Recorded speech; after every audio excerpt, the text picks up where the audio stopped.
You let one ant stand up to us, then they all might stand up. Those puny little ants outnumber us 100 to 1. And if they ever figure that out, there goes our way of life. It's not about food. It's about keeping those ants in line.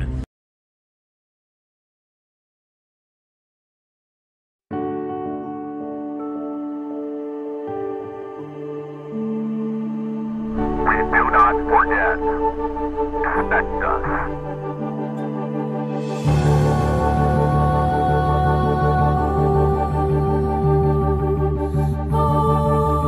This is a message to all supporters. A message to all freedom fighters, to all dissenters, to all forgotten. A call to all intellectuals, to all journalists. A call to all freethinkers. A call for intelligence. This is a call to all poets. A call to the strong and the weak. A call to all young people. To the wise, to the astucious. We want you to join us. We are on the streets of Tokyo. In the skyscrapers of New York. In the lanes of Paris. In the cellars of Munich. On Moscow's icy places. On the cobbled streets of Dublin. This is a call to all people. To the youth. Join us in the fight for freedom of information. Search for us, and you will find us. We are among you. We are you. Everyone you speak with can be a member of Anonymous. We have no leaders, only an orientation. We have no targets, only results. You cannot stop us, because we are an idea. We cannot be eliminated, because we are invisible. If you try to mock us, we will mock ourselves. If you try to slander us, we will accept the defamation. We are the king's jesters with daggers. We are the dancing bear which tears to pieces the laughing mob. We are Anonymous. We are legion. We do not forgive. We do not forget. Expect us, just as we expect you.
councils of government, we must guard against the acquisition of unwarranted influence, whether sought or unsought, by the military-industrial complex.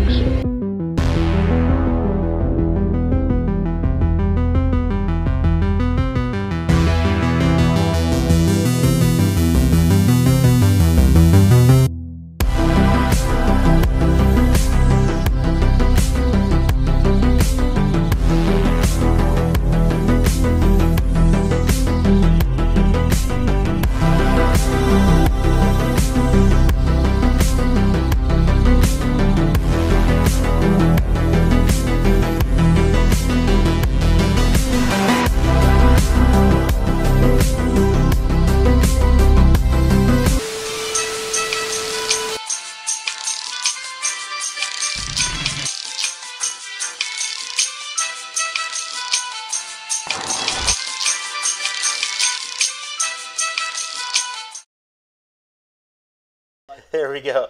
And we're live at Anonymous Bites Back, episode 143. I remember to turn on my internal mic this time instead of talking for about a half an hour. And only hearing one end of the conversation. I do have some breaking news. If you are a investor in Facebook, like I said, my predictions from last year is that Facebook will be a declining platform and will be a flop probably by the end of this year. What had just come up is the Federal Trade Commission is finding them it's in the billions. They haven't put an exact number on there. I'm thinking in the guess of the range of anywhere between $2 and $25 billion for a privacy lapse. And I can also predict that in the next quarter they will be fined by the SEC for lying on their growth on their platform, which they did on this quarter.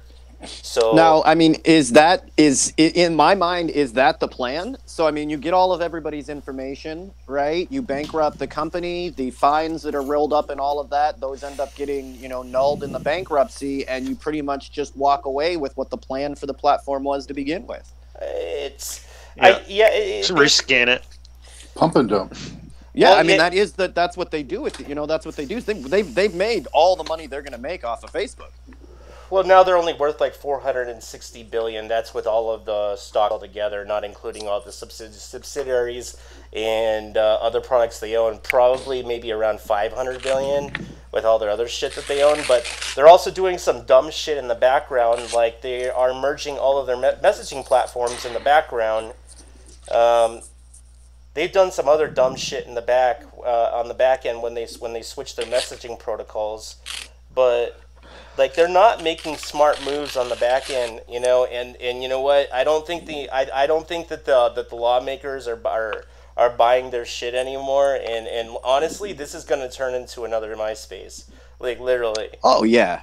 I mean, it has to. Some of that, I mean, although like Facebook is a huge clusterfuck, but some of that is just the natural movement of the internet. It constantly evolves. People, want a new platform that doesn't do all of the things that Facebook does. But some of that is just the natural movement of the internet, of technology, right? And I've said it from the beginning. We will drop Facebook the same way we drop MySpace. You won't even close your Facebook account. Well, the thing is, I never closed. Go ahead. Instagram. Oh yeah, they still own those, and they're destroying those platforms as we speak. Yeah, slowly but surely. I mean, it's what I think Instagram is pretty much like a modeling app now. Like it's just it's a mumble rapper. It's a SoundCloud rapper platform. The mumble rappers. It's there's some like things that are cool. Some pictures and stuff for people that are into photography, but a lot of it is just I don't know. Like pictures of people in swimsuits. That's all I got. I don't. And food. I don't get a lot. It's like not quite porn, I guess. Food porn. It's better than what they're allowing hosted on WhatsApp, though.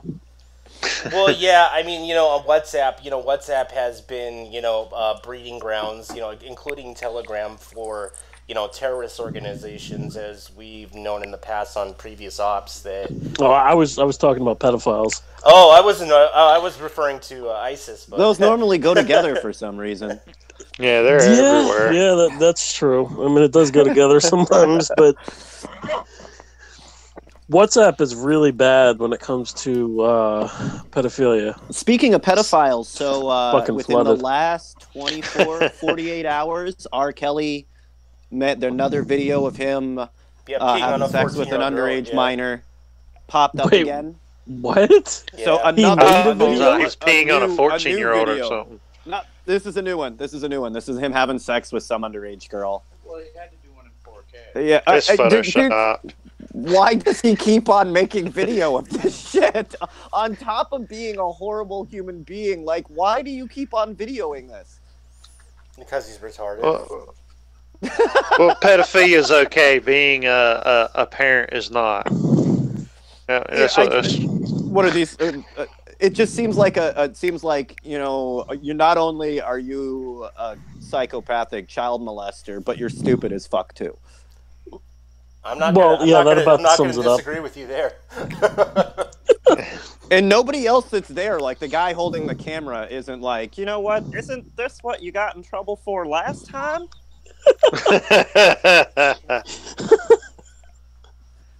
No, it's cool, baby. I'm not going to pee on it this time. Just hold the camera. No. Oh, God. Even the girl, you would think, would be like, wait a minute. Didn't you get in trouble for this before? You're not going to pee on me, are you? They don't care. He's got money. He's famous. Oh, I slept with somebody famous. Yay. Yeah, but nobody's giving you high fives for sleeping with R. Kelly. Like, there's artists, there's people that people would immediately, everybody's gonna be like, so did he pee on you? Like, that's your next question. It's not like you're sleeping with an A-list celebrity here. And I don't know how much money by now does R. Kelly have. You're not sleeping with a rich dude anymore. Yeah, he got kicked off of iTunes and Spotify. I don't know how he's making any revenue now. Yeah, I don't know what his investments look like, but just in general. Yeah, there goes that $20,000. He's got gratuity. A lot of gold. He's got a lot of gold chains. Well, he's probably down to his last kilo. It's getting tight. But yeah, that happened. And like I said, I think that's only like 24 hours. I don't have the video yet. I think. Yeah, I wouldn't recommend having that on any of your hard drives. Yeah, really. Why would you want the video? I haven't seen the video to be like, yeah, that's totally. Let alone confessing it right now on the radio. Yeah, I've seen it. Yep. But don't have it on your hard drive. Don't have it on your hard drive. Yeah, kids, don't do what we do. You know. Well, I don't have any way to verify that this is R. Kelly. No, I have to verify. I gotta look at it. I gotta look at it. No, I can get the edited fucking version. The important part is just that R. Kelly. I don't need him. I don't need the part of him having sex with a minor.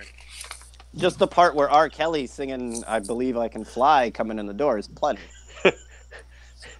Like, you know what R. Kelly looks like. Do you think he wore the little face mask thing, or you already know who it is? He wore Michael Jackson's glove. Oh. Yeah, that's why I kind of stay away from any of these pedophile ops, because A, like, I don't have a stomach for it, and B, it's like, even viewing any of the content is like a federal fucking offense, you know? So, oh, no, there's I feel bad for the Anons that have to stay, because we do get quite a bit of, like, leads and people that send us information and stuff to push on, and it is like, yeah, it's a nightmare in that fucking world. Oh, yeah, it is. It definitely is. But the thing is, if anybody's actually doing that work, they need to be doing it on a USB drive, booting your OS into the USB drive. Oh, no, most of them just have a profile of them as a child, and there's plenty. They like as soon as they put their Facebook page up, right? If there's their message boxes are filled. Well, yeah, we have a guy on here. I know, but Brennan Brady, he does it professionally for a living, but he used to fly with the Nons, but now he's doing his own thing because he needs to make a living off of it, but. You know, he does some pretty good work, but he does it all with, like, he does it exclusively with law enforcement on the side, you know? Yeah, I mean, I think these guys have hit a lot of brick walls where it's like, you know, they've handed you all of the information, what the guys' names are, what they're interested in, what they're trying to do, all of that stuff, and, you know, they don't do anything about it. Screenshots of the messages. Yeah, so I mean, I know that, you know, that's gotta weigh on them as well, and that, you know, for all of that work and for all of the proof and knowing that, you know, this is a child molester, they're not going to do anything about it. Most of the time, they don't. Yeah, it's got to be involving some type of violence, which is kind of silly to say because it's like, isn't that violence towards a child anyway? But I mean, if you have somebody describing where they want to physically hurt a child, then they might do something about it, and that's might. It's not guaranteed. Yeah, I would say more likely they don't than they do, unfortunately. Oh yeah, I guess nobody. You know, knows if they're on gonna it. sit back and watch somebody, if they're gonna sit back, it has to do with with the next fucking weed deal that they need to bust, or they're not yeah, good. I They guess- don't spend the resources and the time to look at it. You get your name in the paper and a picture on their Facebook page and all of that for making a drug bust, right? They don't cover fucking you arresting a child molester. Right? You don't get medals for that. Speaking of that, Epstein got off pretty easy, didn't he? Yeah, he got a special deal from. There's a From surprise. Trump's labor secretary. There's Costa. a surprise. Yeah, isn't that weird? Well, it's not. Hughes. That was an interesting Trust fact the because plan. yeah, it wasn't a deal just for Epstein. It was for anybody else that could have been tied into it. Now, Right. who as a prosecutor gives that kind of amnesty to folks? I mean, it's just totally ridiculous. Well, normally one's working with like the mafia. You get those sweet deals where pretty much you give us anybody involved and we'll let you off, no problem. Well, Say that's what we need you another. to say. That's another covering for the Clintons too, because I mean he was involved in a lot of those trips with Epstein, so you have to. That's just providing him cover. Yep. Trump as well, yeah. How could our Well, what he was viewership- on the Yeah. he was on the plane, but didn't actually. He says he didn't actually go. There's a whole weirdness with that whole molestation island that they all go to. That's like Bill Clinton said, I smoked marijuana, but I didn't inhale. Yeah, well, Camilla Harris says she smoked marijuana listening to Snoop Dogg and fucking 6 Right. years before any of them dropped an album. Did you guys see They tried that? it, but they never tasted it. Whatever, man.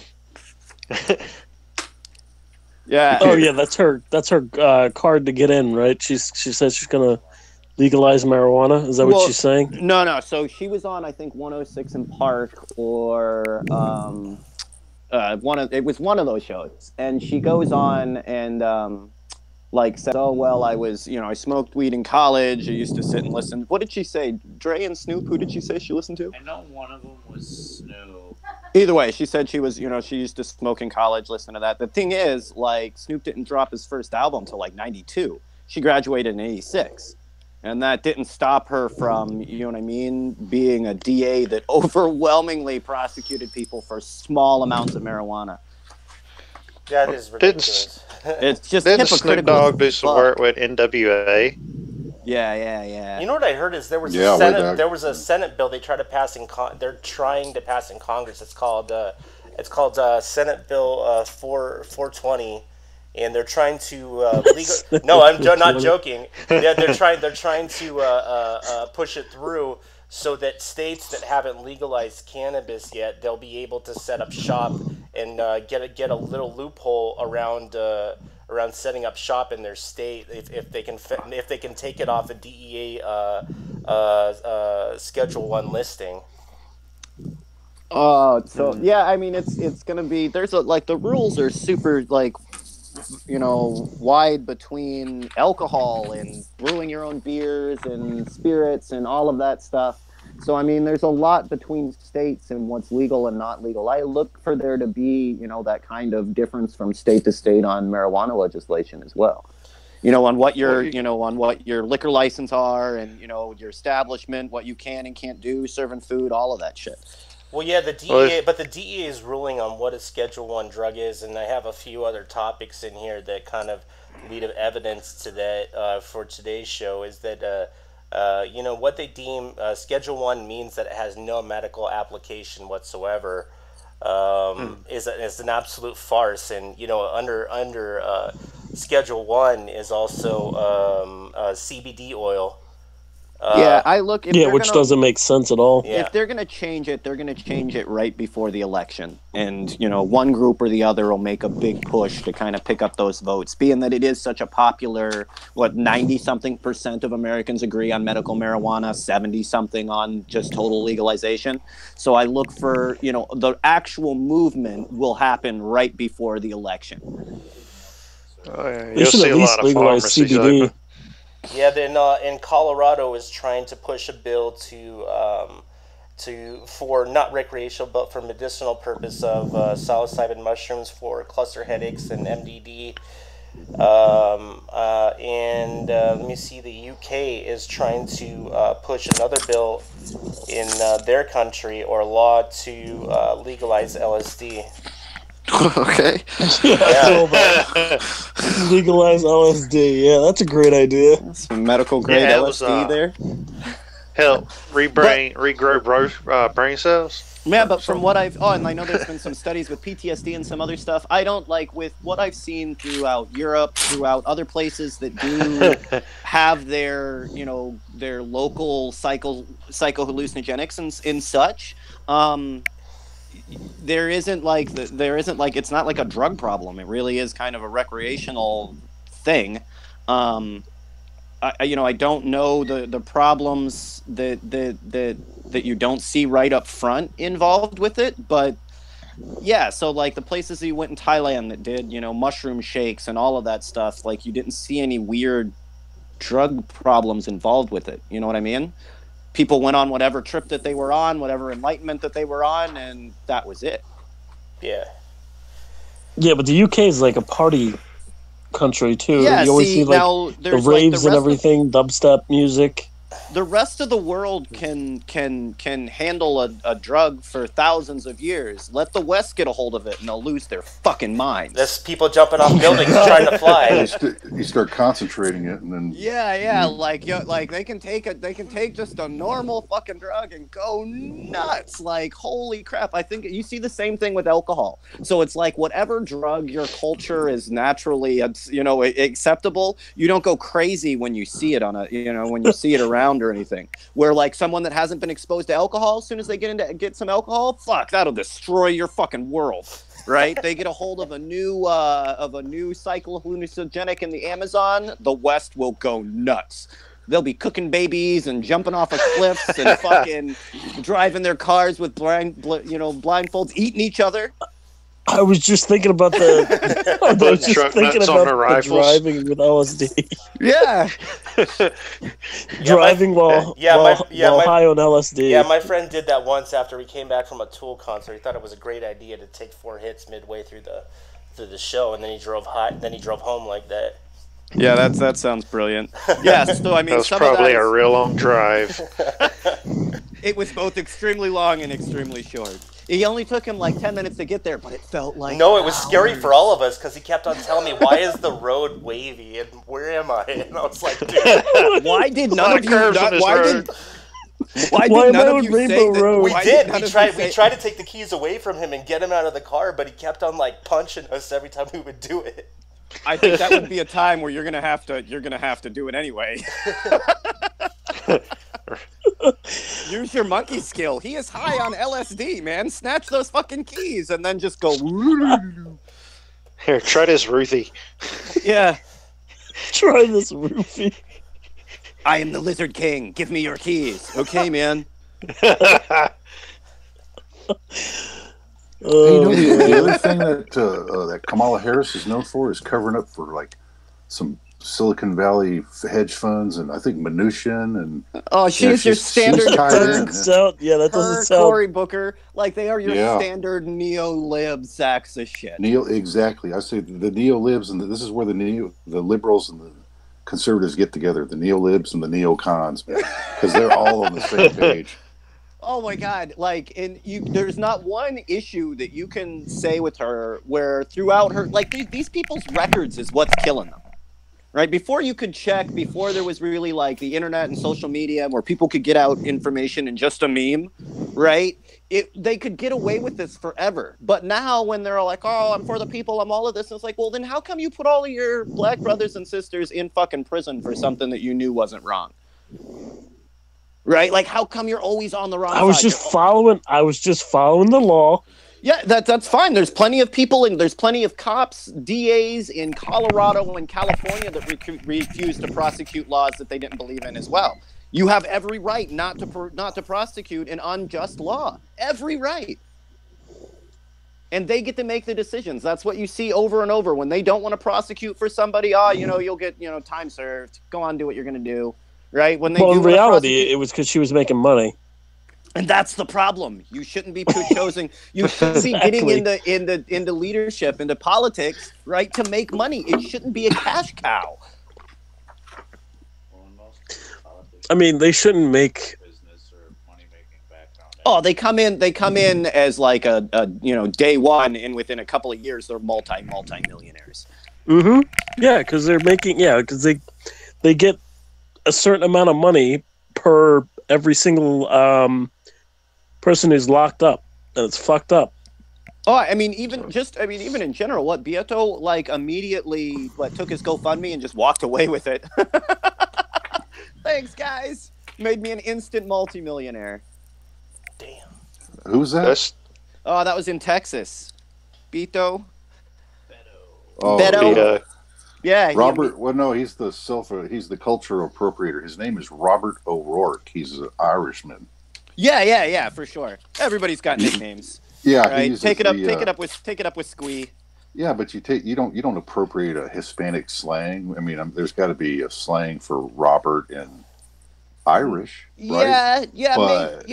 Maybe, but he is also from Texas. I had a friend in school that was named Nacho, and he was a white dude. That was just his name. It's a long story. He smell like nachos. Did he smell like nachos? Always. Oh, this guy, he may be, I don't know if he ever pursued it, right? I haven't talked to any of those guys in forever, but this guy had the, perfect country western voice. He could sing any fucking song, and it was amazing. It was amazing. You could sit out in the middle of the fucking desert, and he'd sit and chill and play the guitar. We weren't drinking underage. No more or less than required. Yeah. No LSD involved. Yeah, but his name was Nacho, and that was just the name you got. That's not really my issue. My issue is that you walked away with millions and millions and millions of dollars to be part of an organization that's worth billions of dollars to support businesses that are worth trillions of dollars. Well, he's married to a gal. I think she's a billionaire. How come all of these multimillionaires and billionaires? Why do they all have all these fucking GoFundMes? Don't know. Well, they don't want to spend need more money. Yeah, you need more money. They got to take more from the poor. Yeah, that's their money. They want to use your money. Oh, Elizabeth Warren right away. She said, "Oh, we're opening an exploratory. We've already raised $2 million. We're opening up an exploratory campaign to see if we should run for president." It cost you $1 million to post on your Twitter, "I'm running for president." Damn. Well, maybe to promote the tweet, but you could have done it for free. That's the deal, though. If you really had a push, if Bernie Sanders says, "I'm running for president," he should have to spend no money to promote it, right? It'll get all the shares that it needs because you're supported by the people. You shouldn't have to spend. You shouldn't have to fake support in your presidential campaign. If you were the person of the people and have been in government as long as you could, your page should be covered in posts of people wanting you to run for president. And as soon as you say, "Hey guys, I will run for president," it'll share itself because you have the support of the people. You have to gear up that botnet, pay all your black hats. Yeah. That's where the million went. Yeah. Guys, don't leak the information on how much you're paid to run those botnets. That would be places like Red Hat Inc. Yeah. I mean, I'm hoping that some of it that they're just amassing information and passwords and are going to ransom off these bastards in the end. But one can hope. Right, it's not like they're hiring white hats, right? You hired pirates, expect them to be pirates. I can't believe you stole our information. You contacted me on the dark net to illegally promote your presidential campaign. The fuck did you think I was going to do?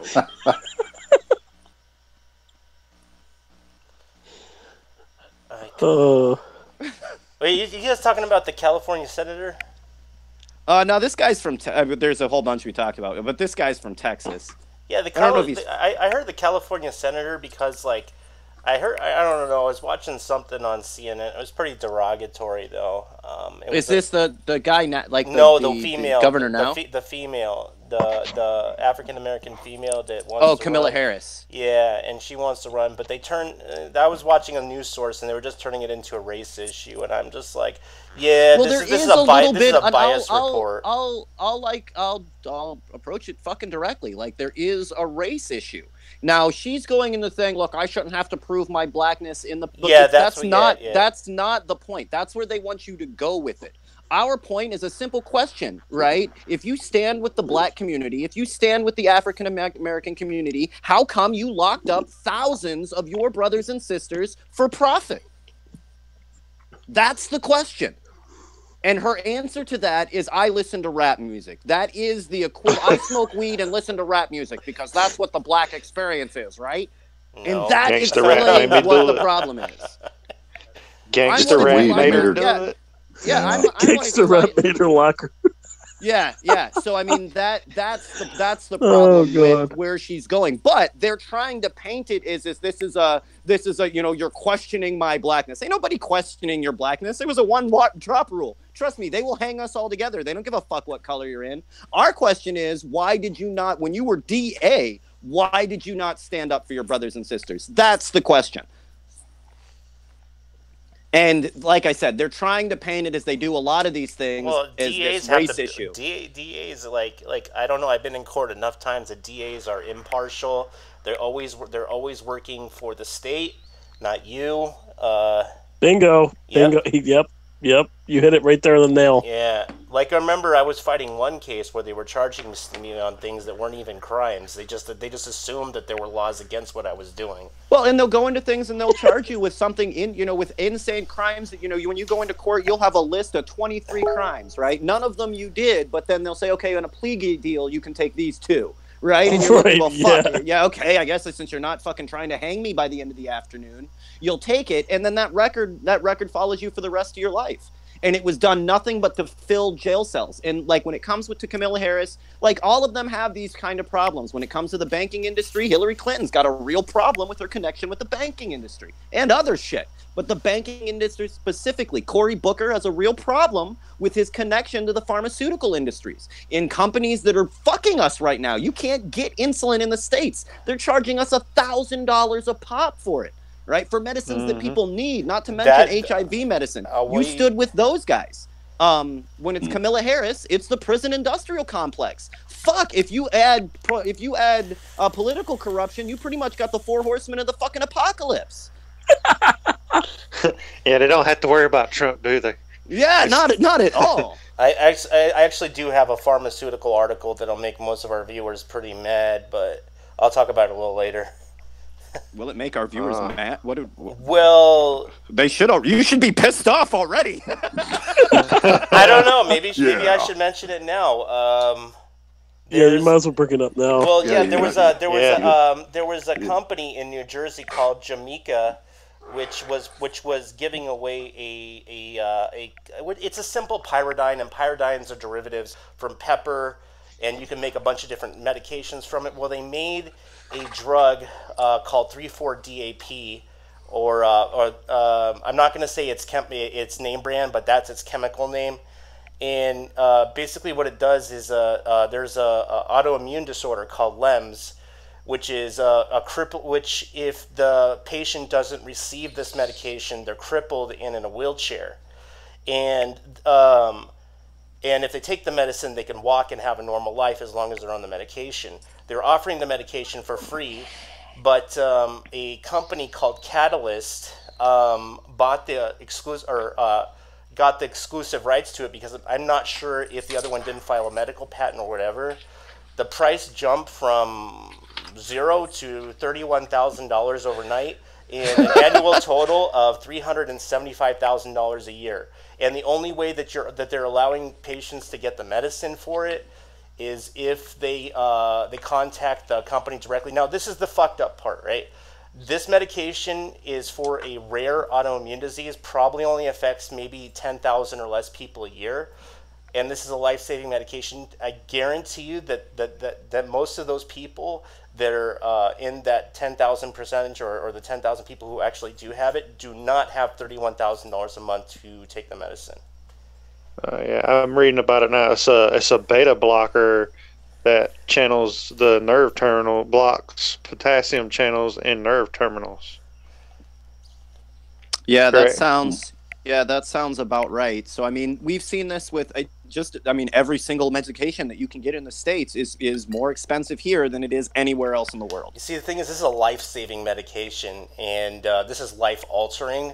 And it doesn't matter how cheap the medication is. If it's needed to save your life, those are the most expensive ones because they know you'll pay anything for it. But see, but if you understand, Shirelli went to jail for that, though. If you understand the chemistry behind making pyridines is a very easy and cheap way to make a lot of medicines, and it really only probably cost them $10 to make like a gram of this shit. Oh yeah, I mean we see that over and over and over again. I mean, you name the medication, but yeah, no, Shirzeki didn't go to jail for raising the price on HIV medication. He went to jail for defrauding a couple of his rich friends. Really, I didn't know that. Yeah, he went to jail for stealing from rich people. They didn't do jack shit about him raising the price. They had a Senate committee hearing and asked him some questions, very firmly. Very firmly questions. That's like that guy in New York. He was that old timer. What was his name? He did the same thing. You know, any other time you steal from a little guy, they'd never hammer you. But that guy Madoff, Bernie Madoff. Yeah, and see, to be honest, so you have to hammer his ass. Bernie Madoff is my fucking hero. But yeah, he didn't get in. I mean, and you look at it, not a single person. The housing crisis that we had, right, that fucked over just about all of blue collar America's wealth and their money that their grandparents had invested into houses. Yeah, not a single one of them went to jail. Not one. Bernie Madoff went to jail. But he went to jail again for ripping off rich people. You can rip off all of the poor people you want. Right, go to any city. Right, how long do you have to drive before you get to a check cashing place, a payday loan spot? Right, do you know you get a lower rate from your local mafia, right, money launderer than you do from the check cashing places? Well, speaking of mafias, the medical mafia.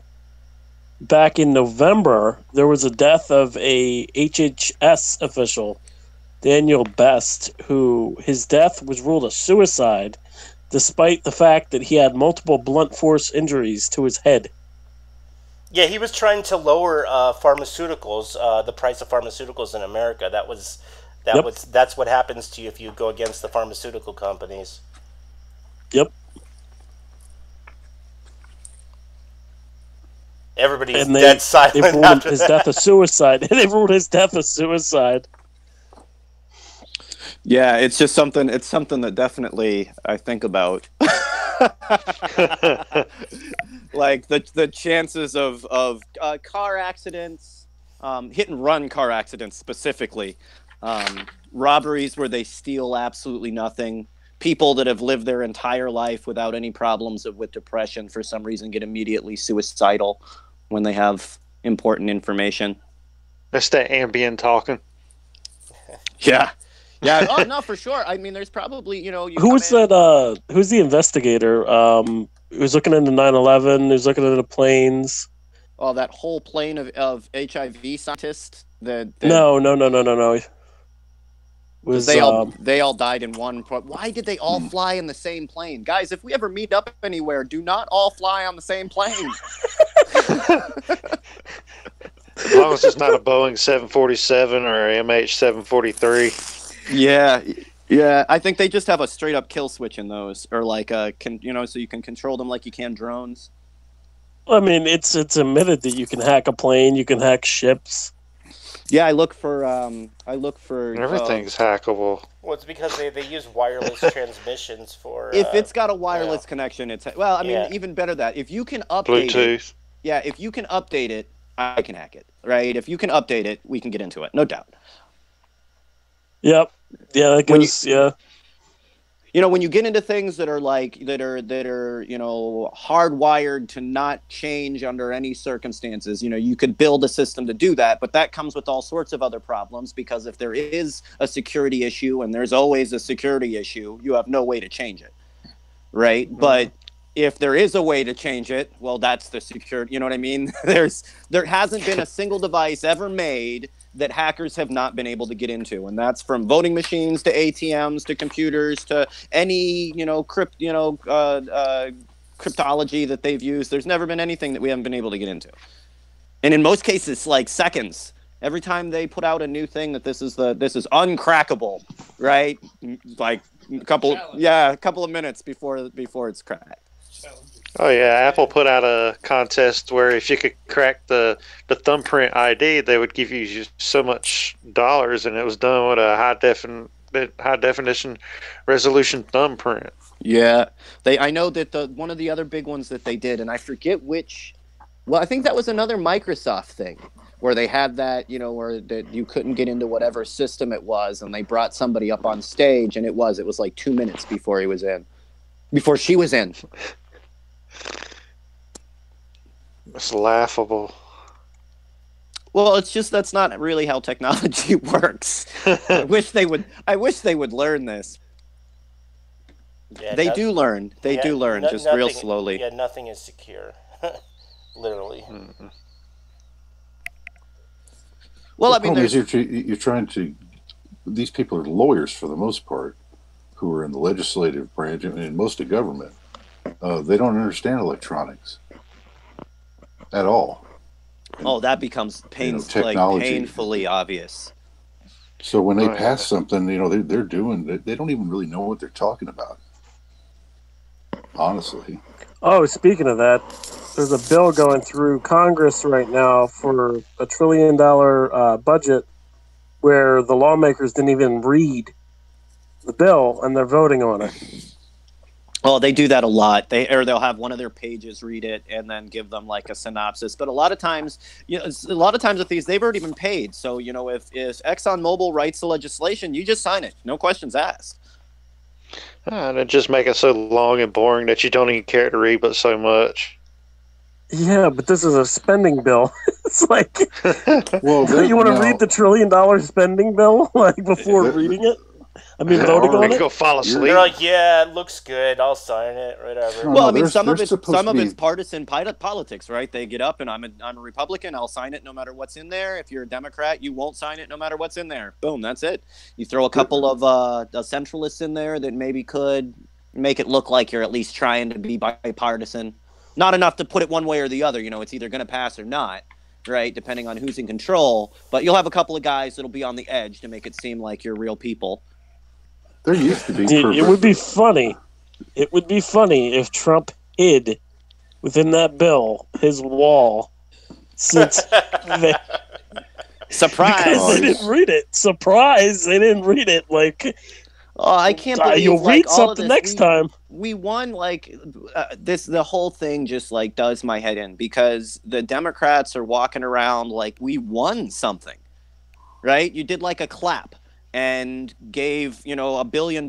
You could have put anything. Look, you want the wall? Fair enough, right? We'll give you $5 billion for the wall. We want socialized healthcare. Bada bing, bada boom. We got nothing out of this. Nothing. Yeah, nothing out of this. We're getting a wall. Plus, we're getting guns confiscated. We're going to try that shit because of this executive order. There's all sorts of they could have made all kinds of stands that people actually care about. It's just complete bullshit. That's why I said when we went down to the border, right? We got video. They never stopped working on it. Sad part is it's $1.5 billion for 55 miles of wall. 55 miles on a 3,000-mile border. And how much is it going to cost somebody to buy a little bit of dynamite, blow it up, dig under it, and dig into the U.S.? Yeah, I don't even think they'll have to do that. I imagine out there next to the Rio Grande. Rio Grande's fucking knee deep, ankle deep most of the year until the floods come by. I imagine we'll use half of that wall just when it rains.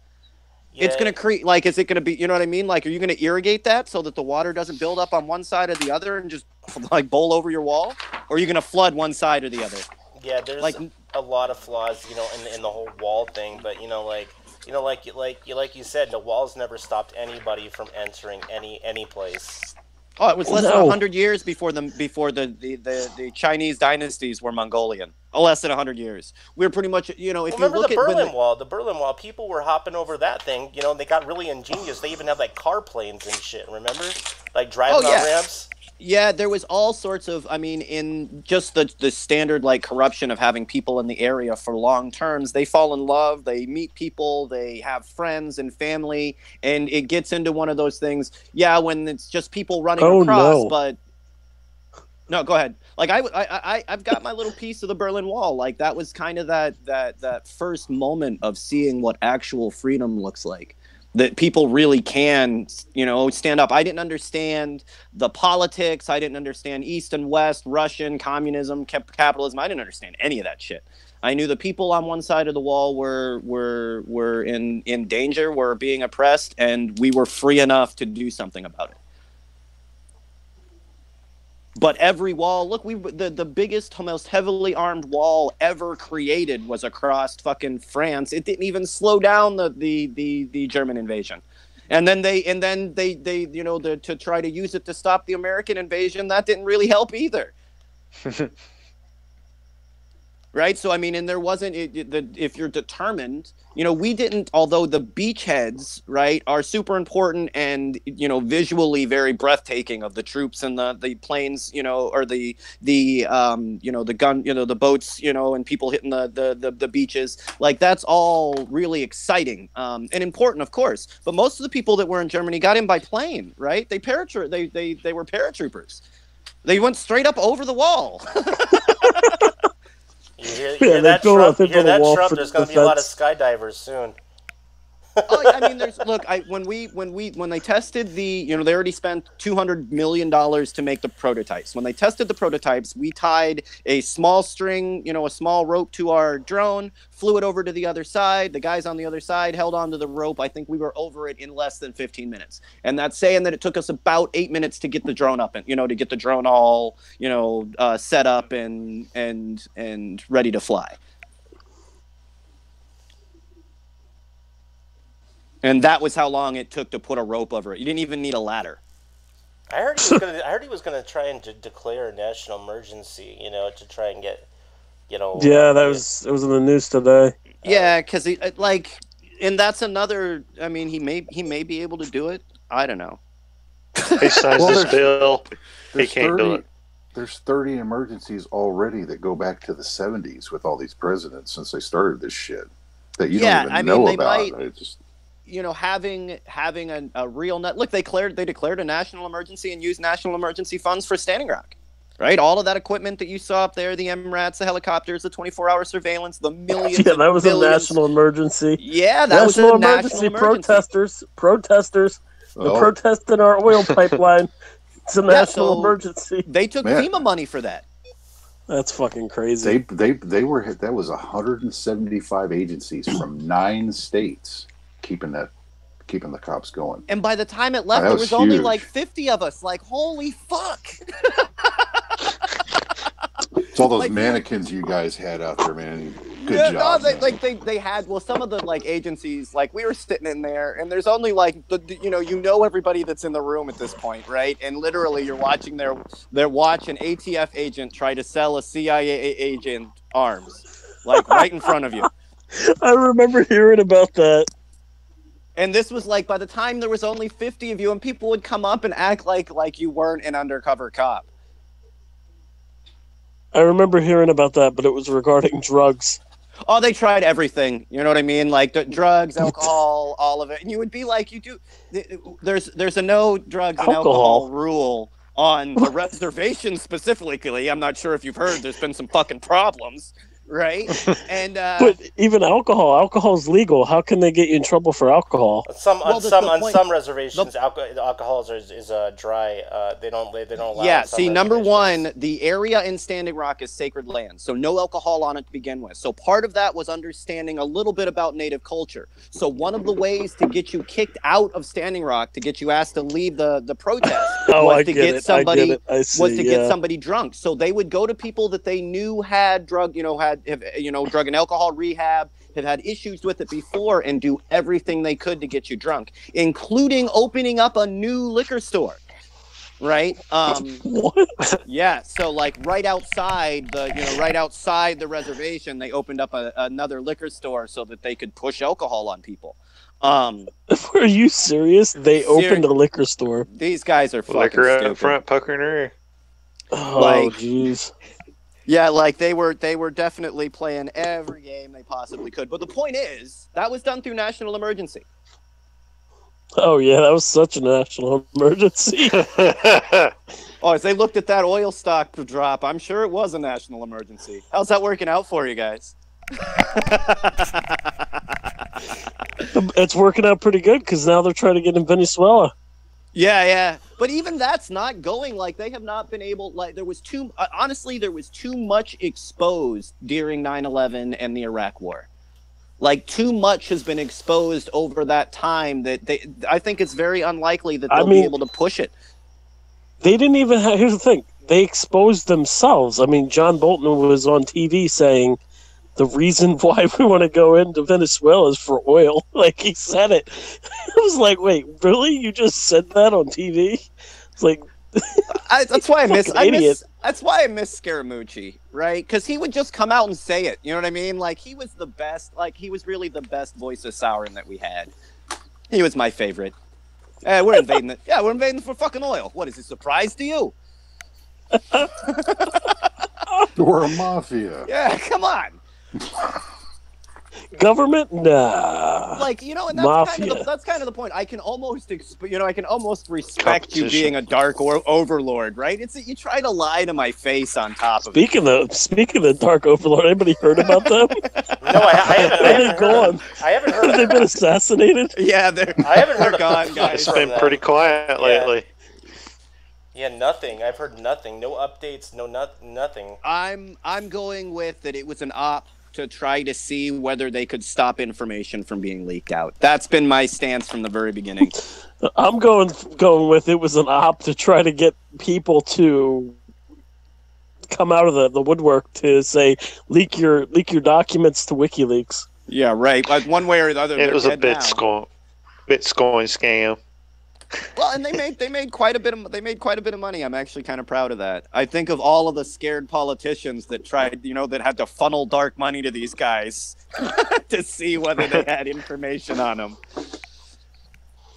I like how they tried to paint them. Like you are holding information, but the information that you're holding, if you weren't dirty, then you wouldn't be upset about it.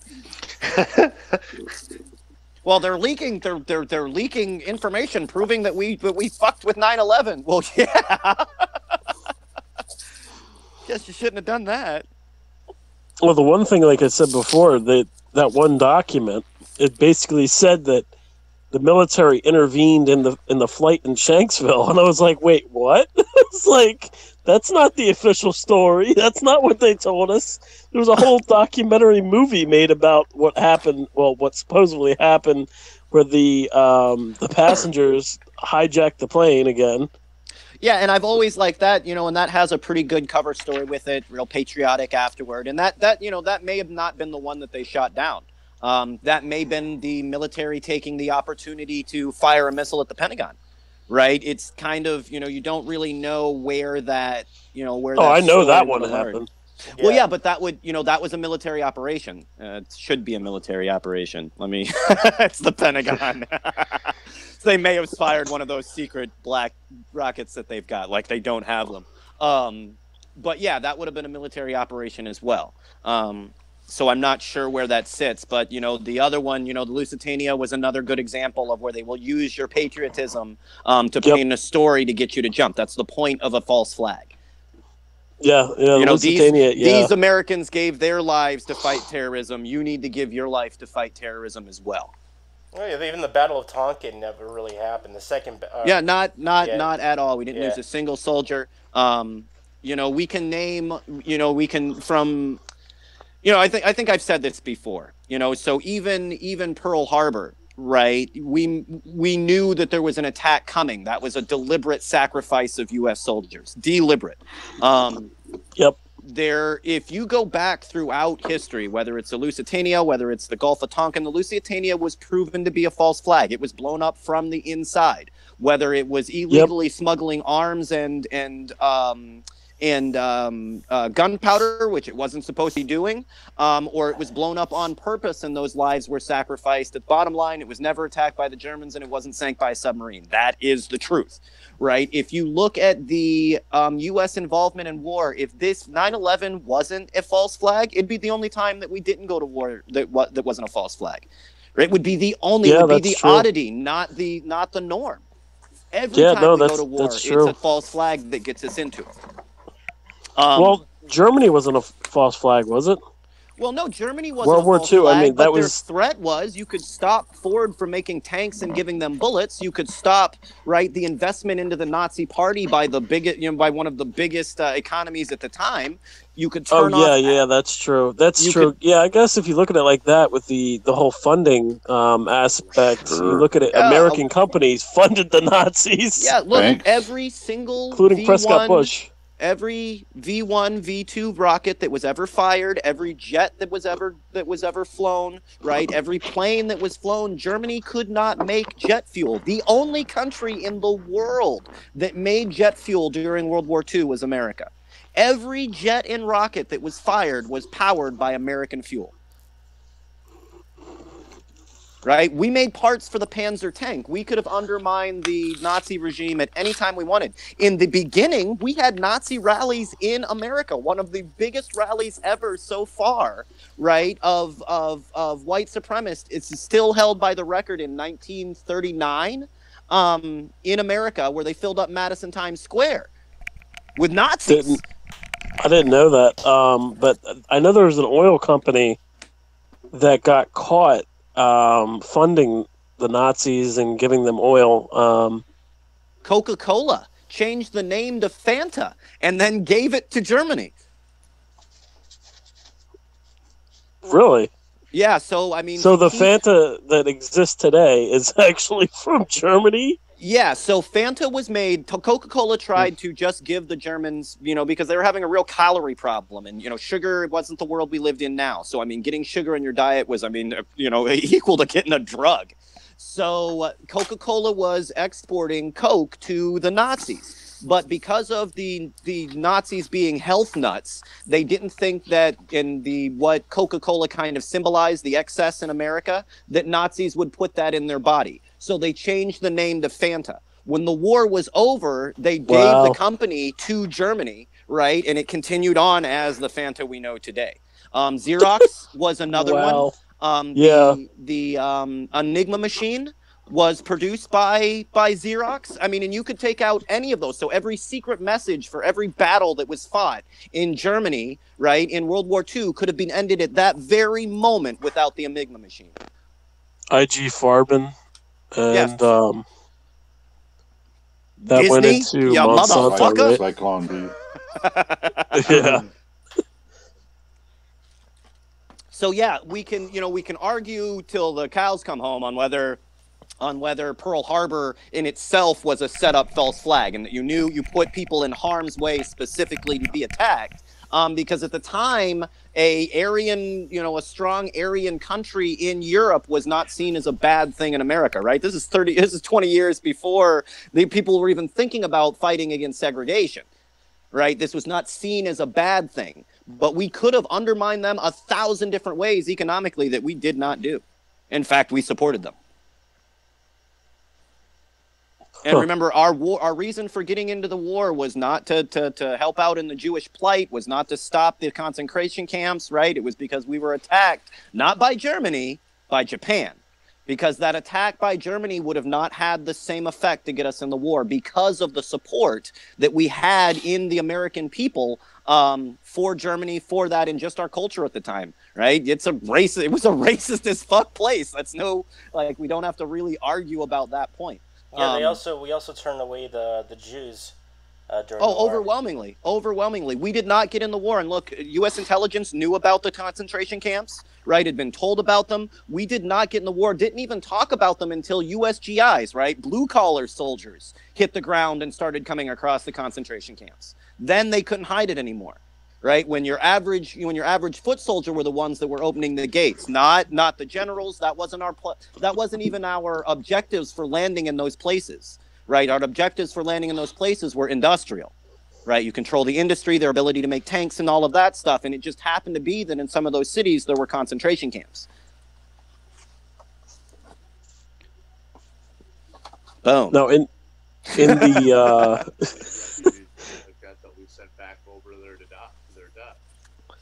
Oh, we turned away heaps and heaps and heaps of people. We still do it. Now, in regards to Pearl Harbor, what was the ship that Israel sunk? I can't remember off the top of my head. Thank you. Yeah, Liberty. Yeah, see, so if you just look throughout history... Watch out. If you just look out through history, I mean, you have Pearl Harbor, you have the Lusitania. I can't even say that word. Lusitania. Lusitania. And then you have the Liberty. So Liberty, Gulf of Tonkin. Gulf of Tonkin too. Yeah. I mean, that was what got us into Vietnam. For our listeners that don't know, we said that a PT boat was attacked. All of the soldiers on there were horribly killed, and their bodies were dragged through the streets. All of this shit. Turns out there was no PT boat. There was no soldiers killed. It never happened. Not at all. It was just a reason that we needed to get into the war. In 1990, our push to move into Baghdad was to protect the oil fields, but our reason for getting in there was a false flag that we set up that they had killed a bunch of babies at a neonatal unit. It was Kurds. Yeah, that was who was that? Who was the whistleblower, or not whistleblower? She was the daughter of a ambassador to Iran. Yes, I can't remember her name though.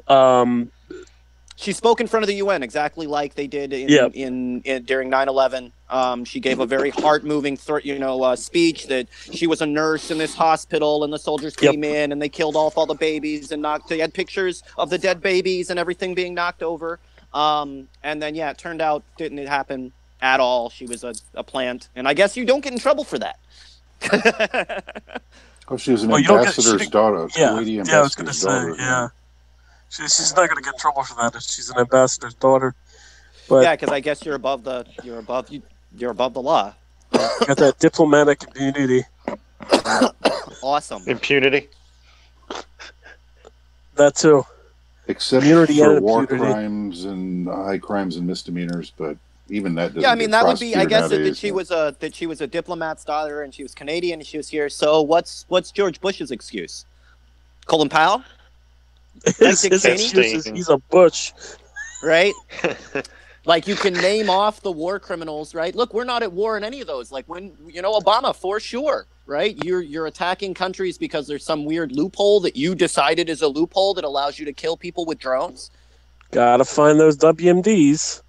Yeah, that's our new reason for staying in Iraq, by the way. Our official reason is so that we can watch Iran, that they don't have weapons of mass destruction. Yeah. So, I mean, it literally is like killing everyone in an apartment complex to watch another apartment complex to make sure they're not murderers.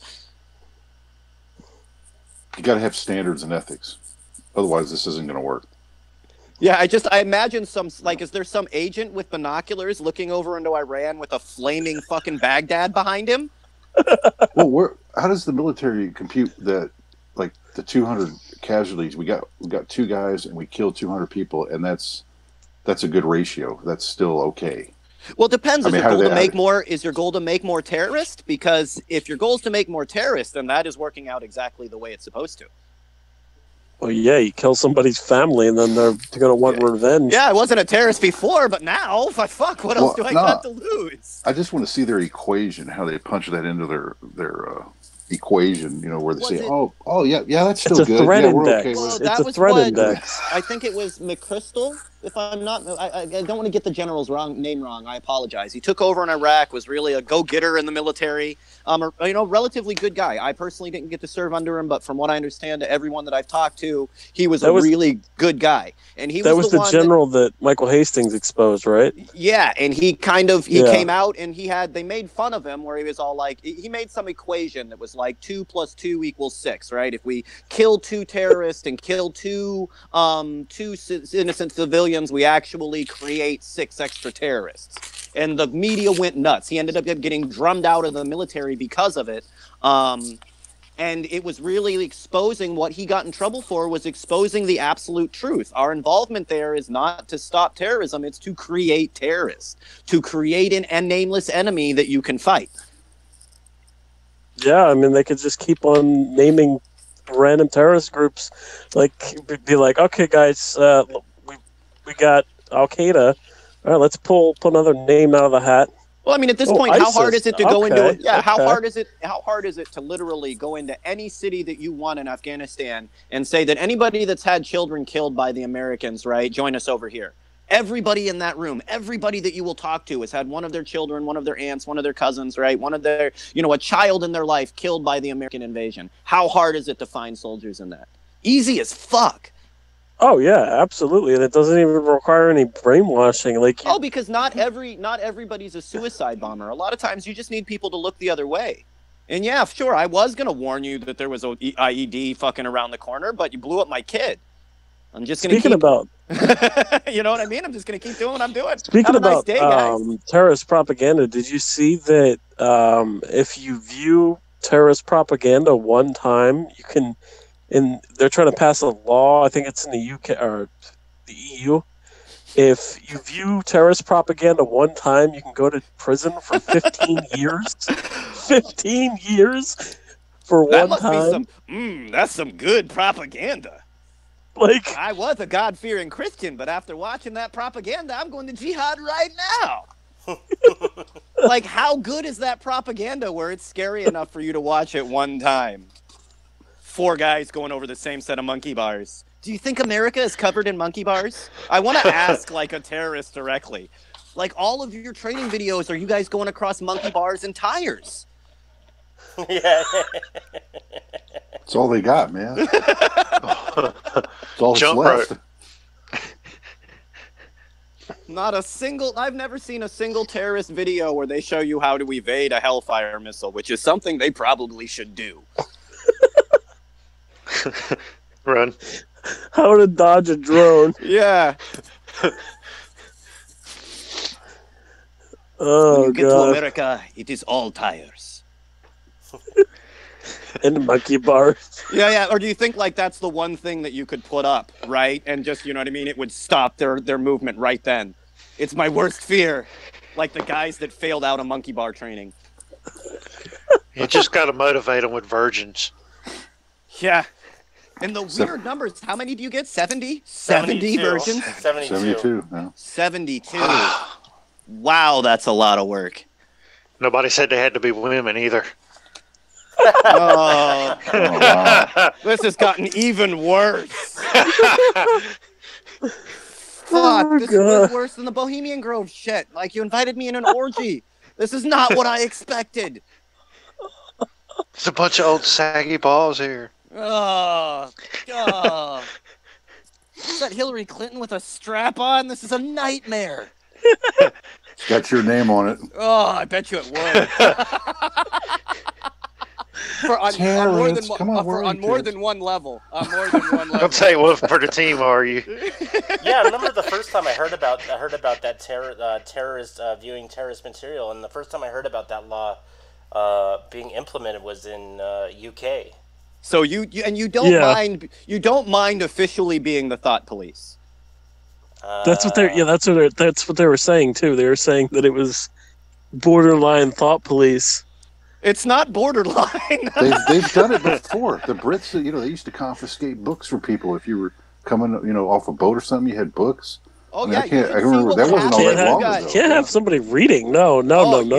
You should see what happens if you get caught with that revolutionary propaganda. Revolutionary propaganda. Holy crap! Trying to Wow. split off and be your own country? Immediate death by firing squad. They found your copy of Mein Kampf and they want to borrow it. No, some of it was just even like poetry from certain authors and all. I mean, when they get going, it never ends. It's mission creep big time when the government gets on anything. Well, I mean, obviously they've never had enough. Like, if you never thought that you could just ask them, okay, what's the number, right? The top, like, what do you guys need to fix this, right? It's always this, no matter how much we spend, no matter how much we give them, they always need more. It's never enough. Every year the budget has to get bigger. There's never a time where ever, not one time have we ever signed a contract where they come back and are like, hey guys, it actually cost us $1 billion less than we thought. Never. It always costs more. In fact, if you get a government contract, right, you go over budget, every single one goes over budget, and they just pay you for it.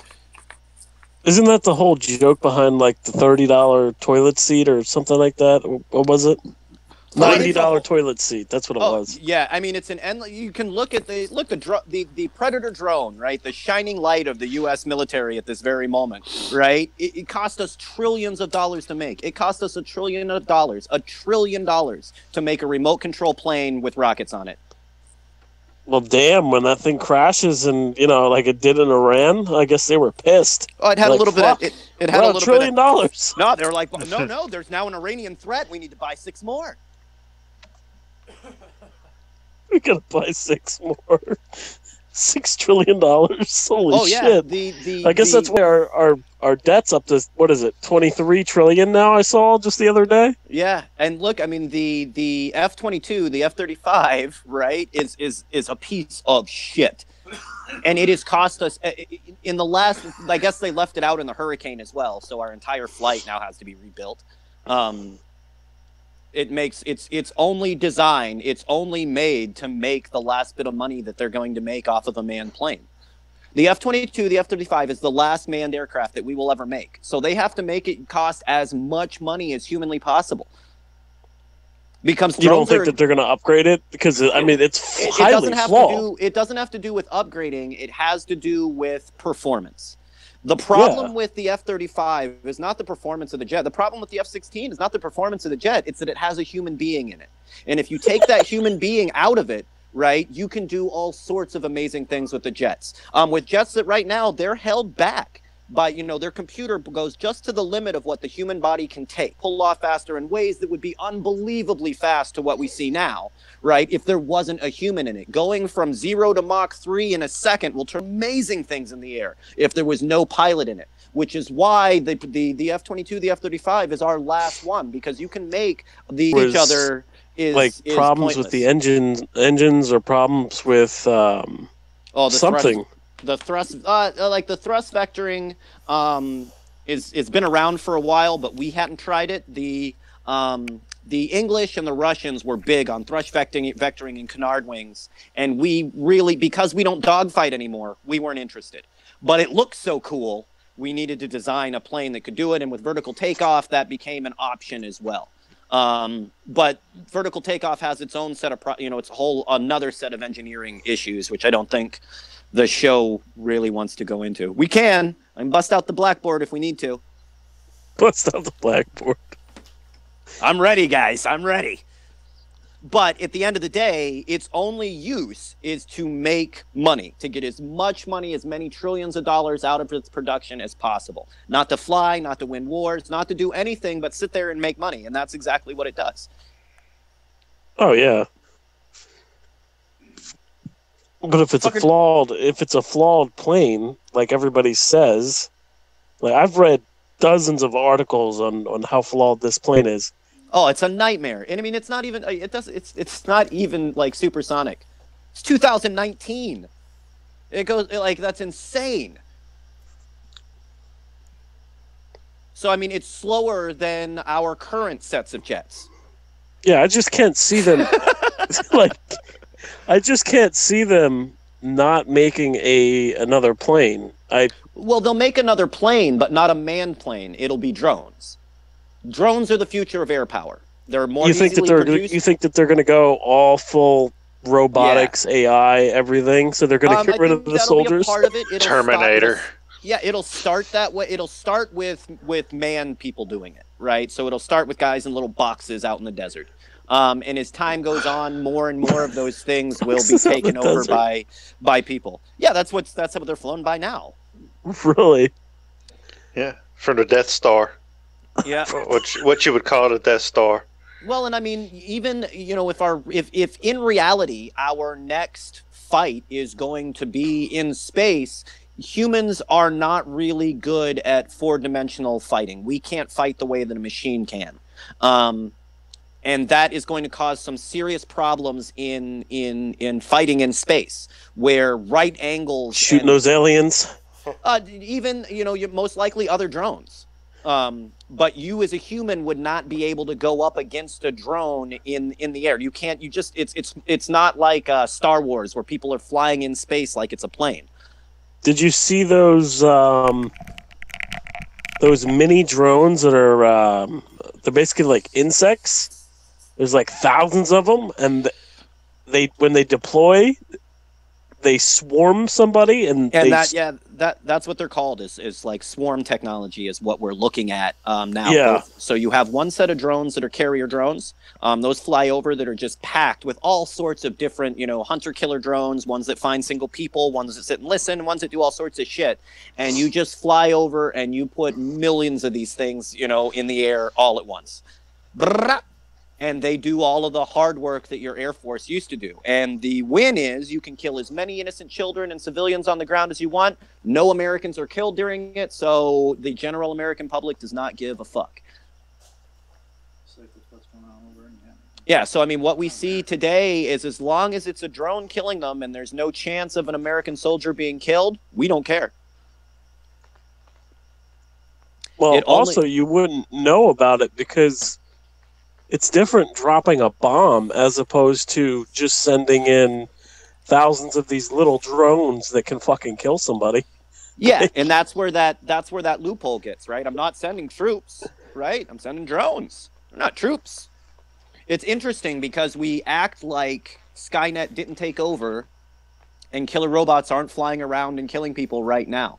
That scene in Terminator where you see the hunter-killer fucking robots in the future going over fucking skulls, that's Afghanistan. The drone that's flying over looks remarkably like the fucking hunter-killer drones in the movie. The flash forward in Terminator. Yeah, but in actuality, there's a hunter-killer drone flying, a predator drone flying around right now that will kill without remorse. Ironically enough, Edward Snowden.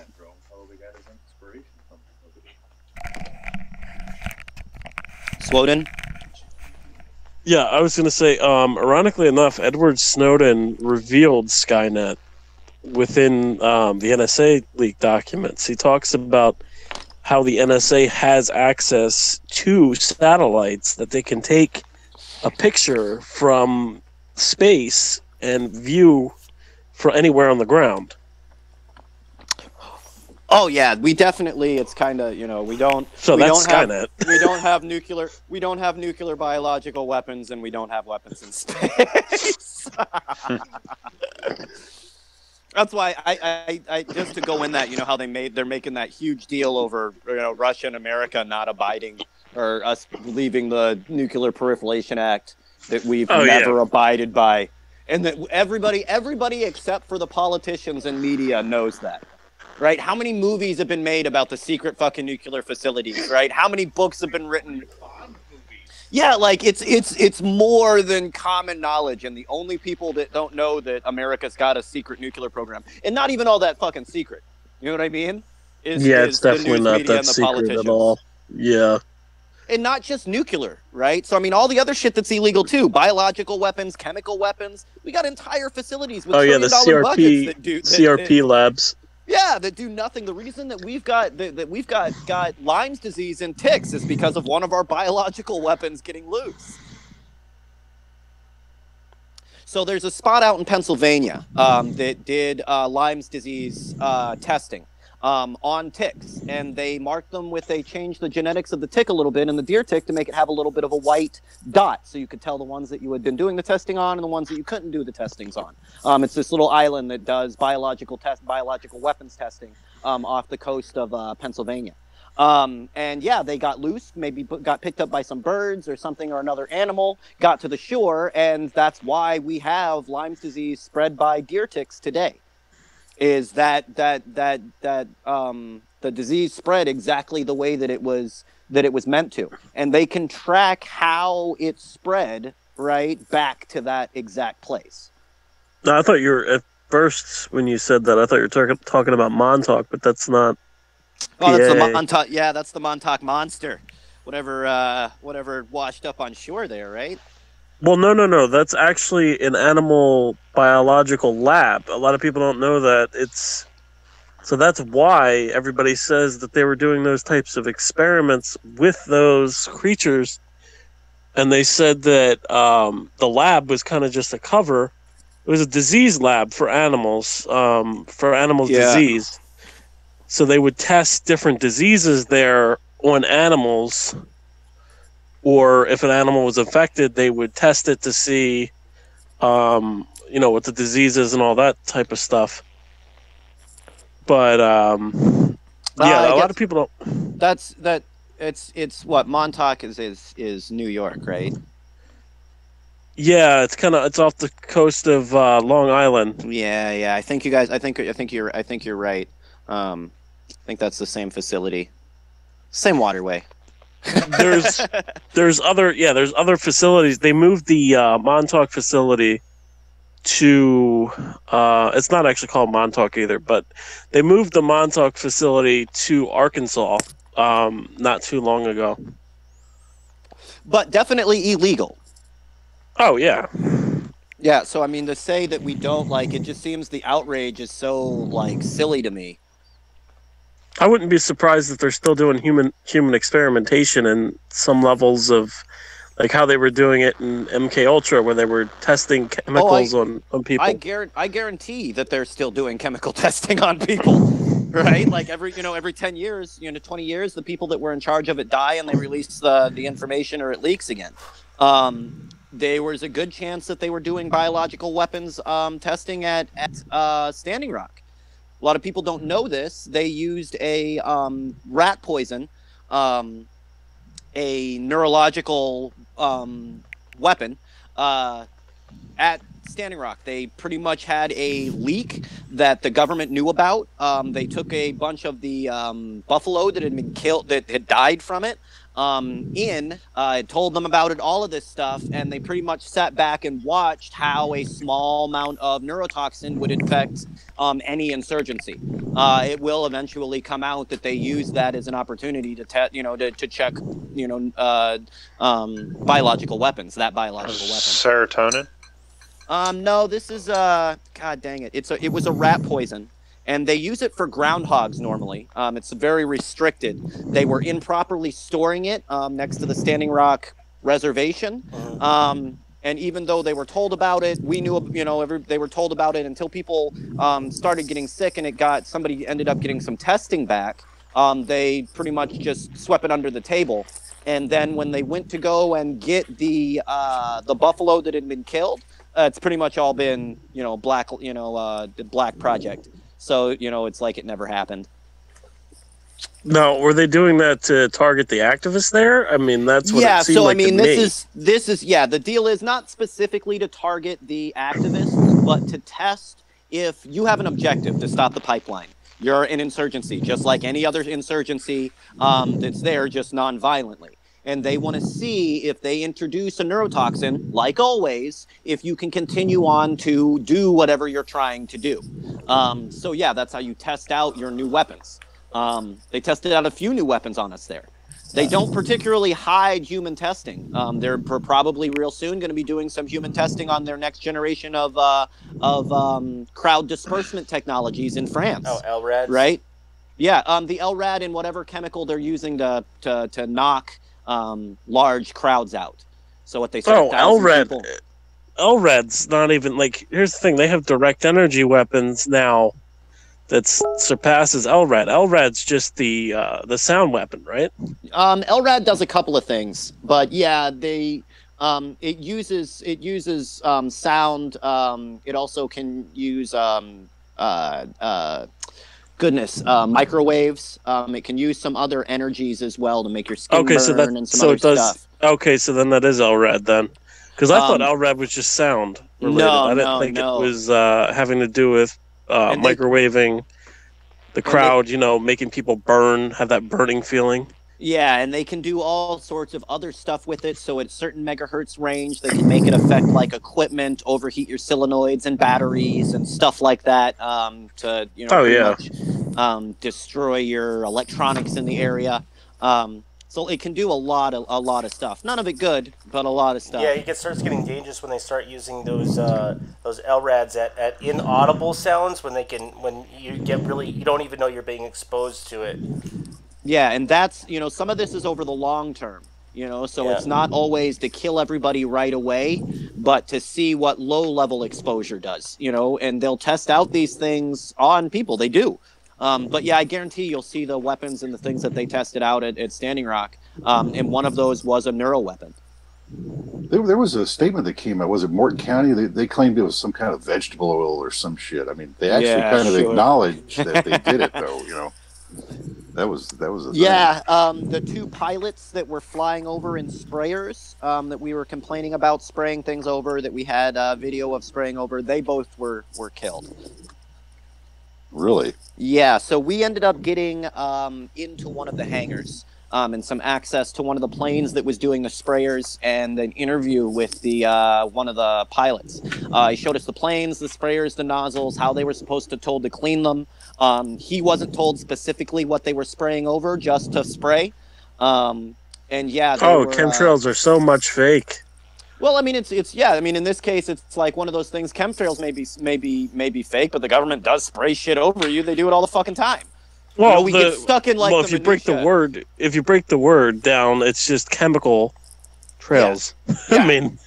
Yeah, and like our government will go, it's one of those, they'll get into one, you'll point at one plane and be like, oh, see, they're spraying shit over. And yeah, that one plane is not, right? So that's now the face of it being denied. But the truth is, your government sprays shit over you all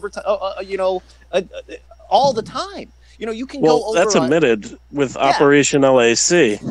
Oh, there's been large area coverage. Yeah, there's been so many instances from chemicals to them doing it openly, from them doing it, under black projects. Government's always spraying you with shit. Fuck, ask Monsanto. Right? Go. If you live next to a fracking area, right? Go and drink your water and tell me the government will tell you there ain't nothing in your water. It's okay that your water is now flammable, safe to drink, within legal limits.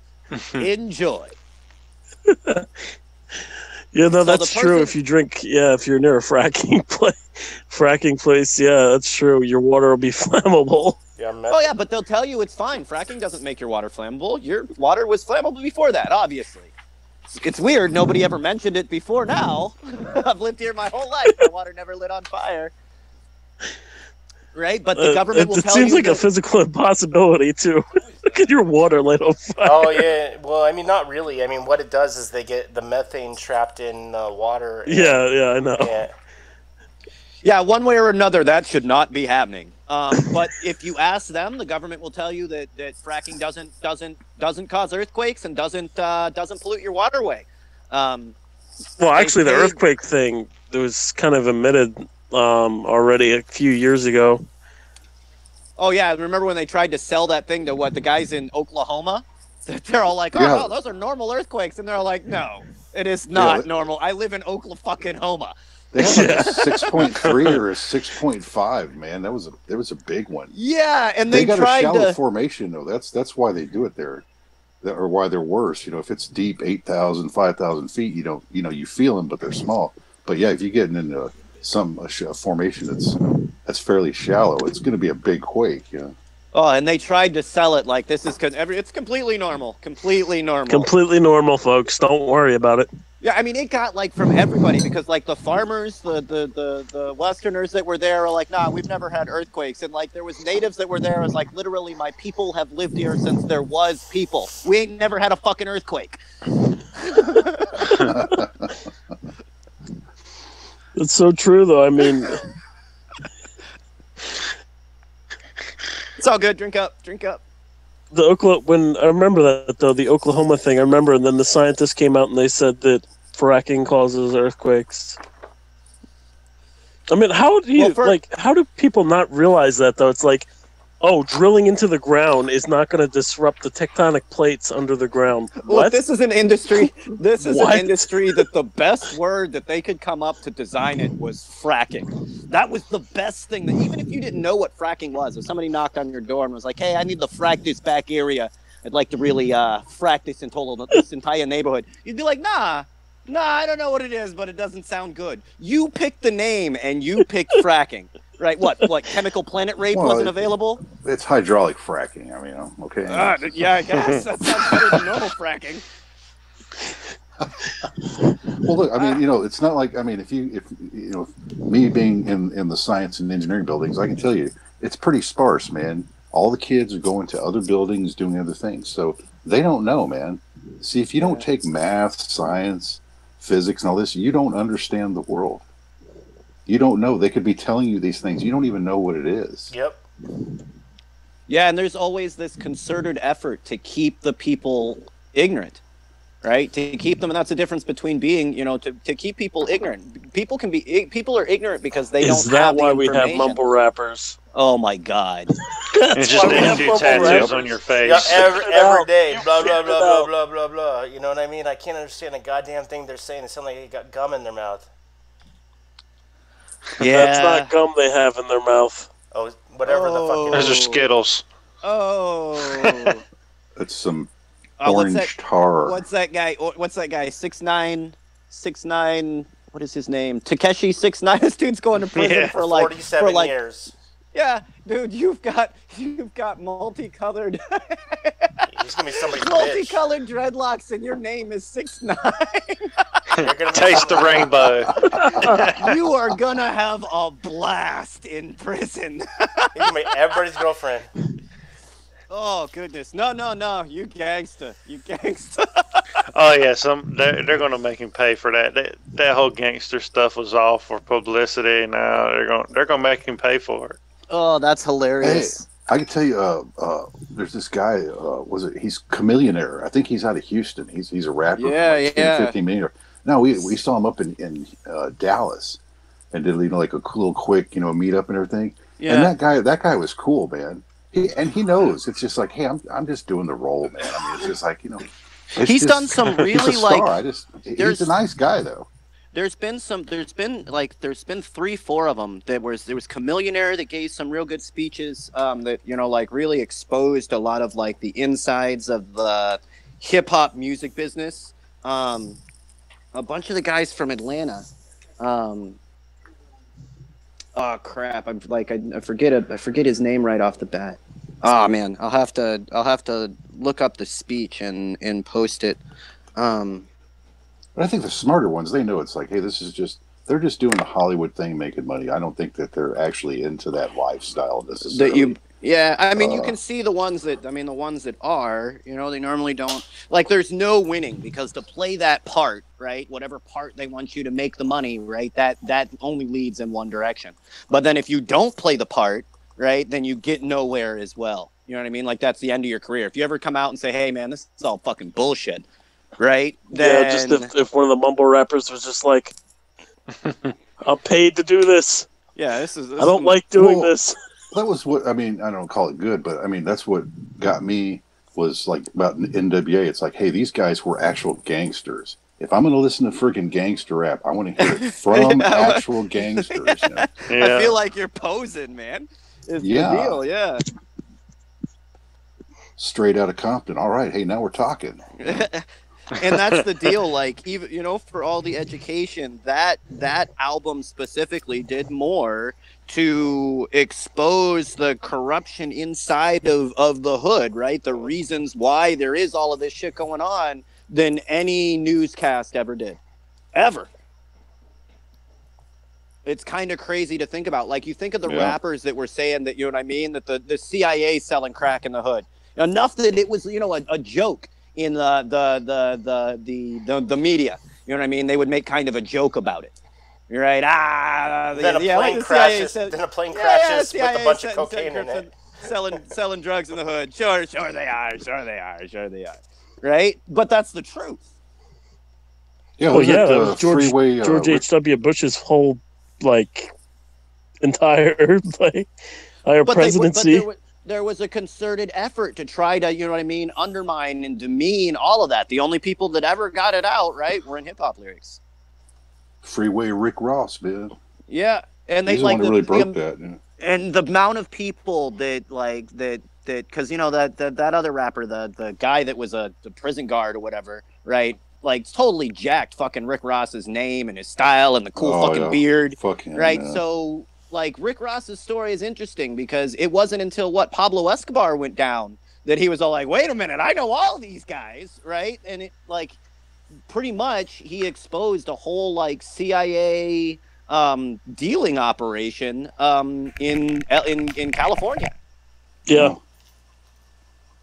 But that goes also to, the CIA has been involved in dealing crack, cocaine, and everything else for years. I mean, you go from LA to Arkansas with Bill Clinton and Barry Seal and Pablo Escobar with, I think it was Bush. The Bush, Herbert Walker Bush, I think it was. Oh, and there's a couple of them. So we got Bill Clinton's brother. What was it? Mitch McConnell's cousin or whatever was the one that. The boat, with 90 pounds of cocaine on it. That he says he didn't know. And this guy has been caught heaps of time for fucking stealing for dealing cocaine, for importing and fucking all of this shit. And he just called you up and asked if you could use your yacht to just pop down to Colombia for a little bit and pop back. No, you can't. Yeah, it's cool, man. It's cool. Just you got to give me a little bit. You got to give me a little bit of that profit. Yeah, just wants a taste. 90 pounds of coke is no problem among friends. It's not. Yeah. I mean, it's among politicians. Yeah, if it's me, you, or Camilla Harris, you can do whatever you want. Camilla Harris. Oh shit.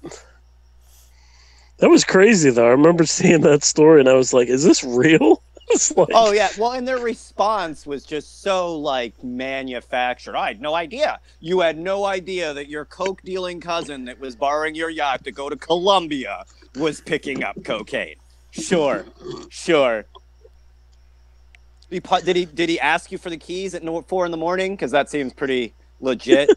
Did he ask you for the keys, or did he just take them? Yeah. Hey, Mitch. Hey, man. I know it's a little late, but can I borrow your yacht? I just need to pop down to Colombia and visit some friends. You know what I'm saying? Just yeah. Well, when you got a guy like that with that perfect deer in the headlight look like McConnell's got, you got the perfect cover, man. The guy, I mean, he can stand there and look straight at the camera, and you're honestly kind of feel sorry for the guy. It's like, whoa, man, that deer in the headlight look is it's good. Now he's so old. Yeah, you're right. Yeah, he just always kinds of looks like he has no idea what's going on, but it assures you. That's so true. Glazed over eyes and that don't blink. It's spooky. You just okay, hey, never mind. Forget the question. Well, is he one of the intergalactic lizard people or not? Because he's topping my running. He's topping my running for the intergalactic lizard people, if they exist. Interdimensional. Sorry, I didn't mean to offend anybody. Yeah. Well, there's either a gene it's a missing gene, or he's got an extra gene. I don't know. That's my debate. What the problem is? But... The douchebag gene. He's got whatever it is. It's the same gene that the Rothschild politician, because they look remarkably alike.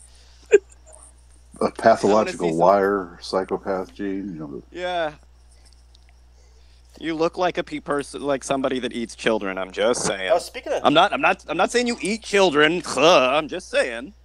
You look like a guy that would. Oh, yeah, speaking of drug lords, did you hear that Ted Cruz tried to pass a bill to make El Chapo pay for the fucking wall? Yeah. I was like, what the? Yeah. Look, hey, Trump's going to get that wall paid. Yes, by I am dead Mexicans. serious. Mexicans are going to pay for that wall. He tried to pass a bill to get El Chapo to pay for it. We might get one Mexican to pay for it. He'll pay for the whole day. Well, actually, Joaquin Guzman, when they audited all of his shit, they found out that he was $20 million in debt. And by the time they had nabbed him, El Mayo was already running the Sinaloa cartel, so he was already on the shit end of the stick. So your goal to stop drug cartels is to build a wall with drug cartel money? Irony, isn't it? I like it. So the only people willing to invest in American infrastructure are the drug cartels? Why don't we just hire the drug cartels? Like, I don't think they're any less violent, but they can at least make money on drug deals. Well, see, there's a lot of problems. Which is something that our government can't seem to do. You know, when they had nabbed El Chapo, like, I was following this case for, like, the last 4 years. Like, there was another guy that was Joaquin Guzman's, like, main guy. His name is El Mayo, and he was the brains behind everything. So they just went after the easiest target. Yep. Yeah. I mean, it's and there's plenty of guys to fill in. So it's like, you notice the cartel doesn't seem, no, there was really not even a bump in the road. Operations keep going, shipments keep going, the money keeps flowing. Nothing else. It makes it a little bit better because you have that instability. Like, anytime you need to take advantage of a resource, drugs being a resource to the U.S. government for sure, right? Instability is the key to that always. The worst thing that happens is El Chapo takes over,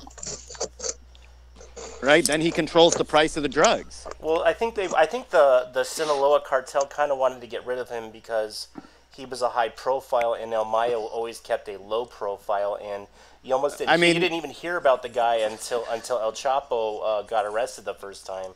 Well, I mean, to be honest, there is no like old fucking drug cartel retirement home that doesn't exist. So, there's always somebody. It's a drug cartel. There's always somebody coming up to take it. That's how it works. The people. Oh, you mean you can't retire? Nah, not normally. Not really, no. No, I was being sarcastic. Yeah, you either end up in a casket or you're exiled to a country where nobody will find you. That doesn't normally happen. You're either arrested by the U.S., killed by the U.S., or killed by one of your friends. Really. Protective service or something like that. Well, that kind of works sometimes. But look at what Mickey the Bull Gravano. How'd that work out for you? When you got a guy like Mueller, looking over your shoulder, Given Guzman, towards the end, he was doing stupid shit. Like, he did a interview with that actor, an actress, and she brought over fucking what's his name, the other actor, and Sean Penn. She brought Sean Penn. Yeah, and they did it in the Sinaloa. They didn't know where it was, but they were probably in the Sinaloa mountains because they blindfolded him the whole time. But he was doing some ballsy shit before he got popped.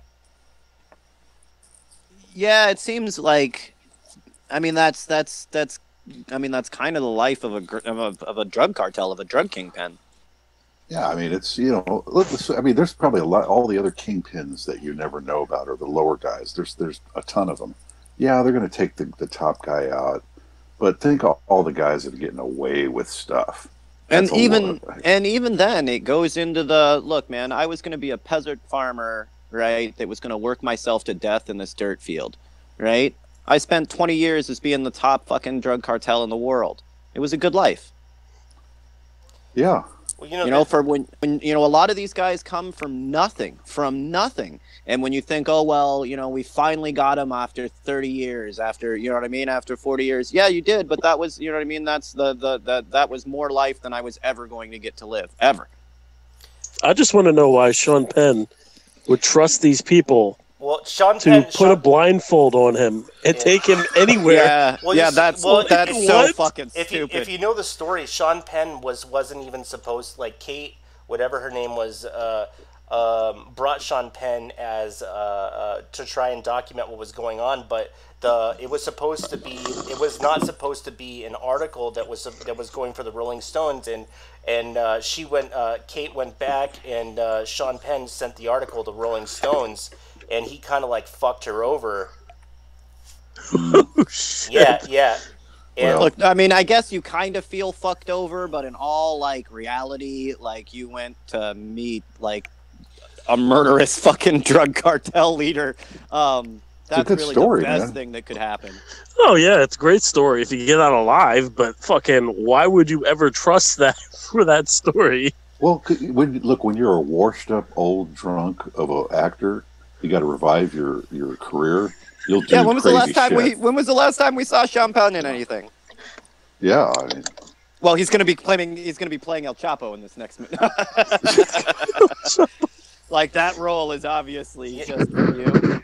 yeah, supposedly he's going to go to a place called Max 8, and it's in Colorado. It's a supermax prison where he's going to be detained for 23 hours a day. And Yeah, they'll get him in that. They'll get him in that 1 hour. Don't worry. isn't that where like Schaefer Cox and some of these other people are? Some of the Anon types.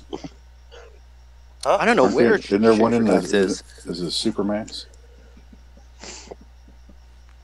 I thought they were in that level 1 facility. Well, you know, I mean, they've thrown Marty in jail too. He's up there in Plymouth or something now. He got 10 years. Oh yeah. Yeah, they've really made an example out of him.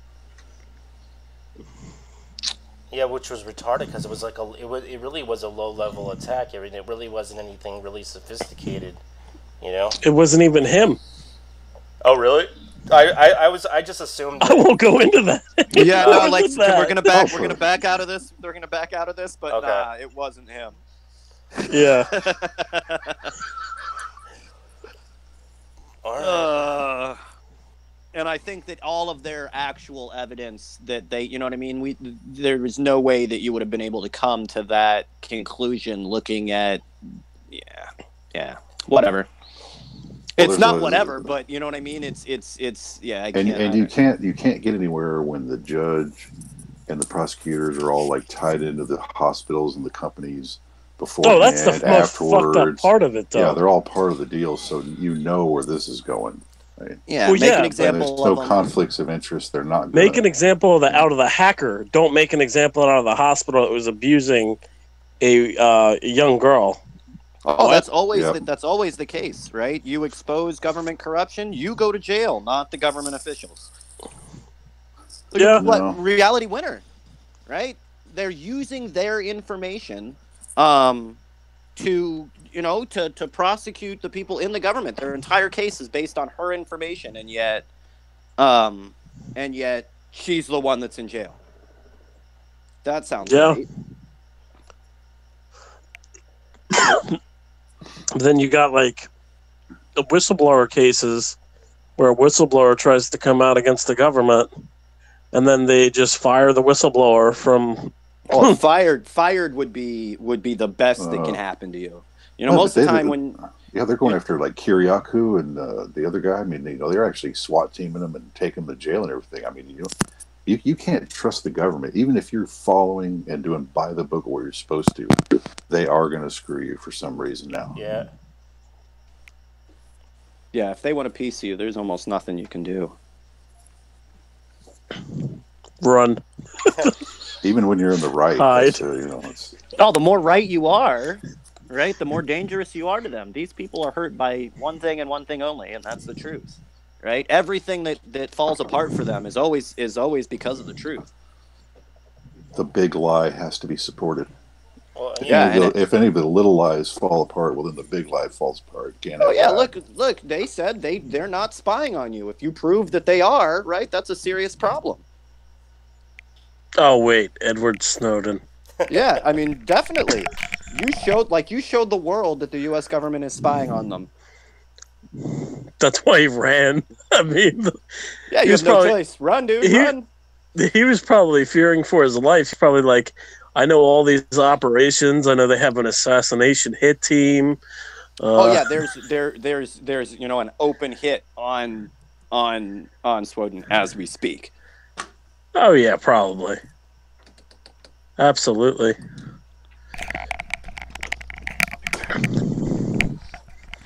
None of that's like they have hit teams, and the thing is, Snowden and Greenwald and somebody else said they were going to do a documentary on the NSA hit teams, and then all of a sudden they went quiet. Did you notice that? Well, yeah, I probably sent one of those hit teams to talk to him. Well, I mean, how Right? how safe is Russia, though? It's like, anybody can be bribed. It's Yeah, not like- but like the repercussions for, you know what I mean, for doing that are so grave as well, though. Yeah. You know, internally they've put they would out be, that, yeah. you know, nobody touches him. And the people that you would go through to actually do it in most cases, right, are already working for Putin. Yeah. Well, hey, we'll get some Bulgarians in there. I mean, go to another country. I mean, they don't care. I would never feel safe. It's better than being here and being in jail, I suppose. But Yeah. Yeah, I mean, they'll probably get to him eventually. They always do. Well, Or, we'll have a spy that they want, and they'll trade him off when it's somebody that's important enough, or something they want to sweep under the table. They'll offer him up as a, bribe or a, offering, peace offering, whatever the fuck you call it, trade, swap. Yeah, that's a peace offering. Please, America, don't report our corruption. You can have Edward Snowden. Oh, God. Sad thing is, that's probably literally what will happen within, 5 or 10 years. When he's out of the spotlight. We normally trade spies for spies. So, they do most of the time with, spies that Russia's keeps and spies that are caught in America. We make these trades back and forth between them. You give me 2 of my spies, I'll give you 1 of our good ones, one of those things. But yeah, they trade back and forth in your lives afterward. Right. No, that's not out of the question at all. I know that goes on. Although Russia said that they would never do that. Oh, spy on another country? No, of course not. No, I mean, Russia said they would never give up Snowden in a peace dealing or whatever, but I don't believe that. Yeah, it's just not. It depends what he's worth to them. Yeah, right. Yeah, I was gonna say everybody has a price. Yeah, so I mean, they catch a big spy or catch Russia doing something, or they, they need, they want to, they'll look the other way on, your attacks in Ukraine or something like that, but they'll work it out. But that's kind actually, of the point. Ukraine is getting pretty crazy. But for exposing the truth, right, you'll have to fear for the rest of your life and possibly live in Russia. That's not corrupt. All for revealing corruption. Yeah, freedom. What do you do now if you're trying to reveal Russian corruption? Where do you run? I think the Russians are pretty open with their corruption. You don't really have to expose it. Yeah, I know. None of this. It's like we're going to expose these people, and we're going to show everybody, and all this bad stuff's going to happen. It's like all these big stories come out, but then there's no court case or any big trials associated with it. It's like, oh yeah, well, we just kind of nothing ever happened there because everybody got paid off, and we'll just move on. Well, and I mean, look at what's happened with that story with the Russian spy that we recently caught. I forget what her name is. That one that pretty much got in through the NRA, and then. She could pretty much. I mean, she's hobnobbing with every politician in Russia and fucking right in every politician in Washington. She's writing legislation, telling them what they need to do, and that's all, I guess, pretty legal. They originally thought that she was a spy, but now there's so many Republicans caught up in it, that's just kind of going away. Oh, I didn't even know about that. Yeah, so she got caught being a spy, just infiltrating our government is pretty much what she did. But she did it through the NRA, and that's caused them all sorts of problems because, you infiltrated the government through our government infiltration program. That's really what it is, too. It's funny. So yeah, they're not really sure how to deal with it. Well, speaking about spies, did you see the whole A1 scandal? How it was just swept under the rug? It's like, they hacked into the multiple Democratic senators' servers, and then exfiltrated the data back to Pakistan. Oh, that's not a crime.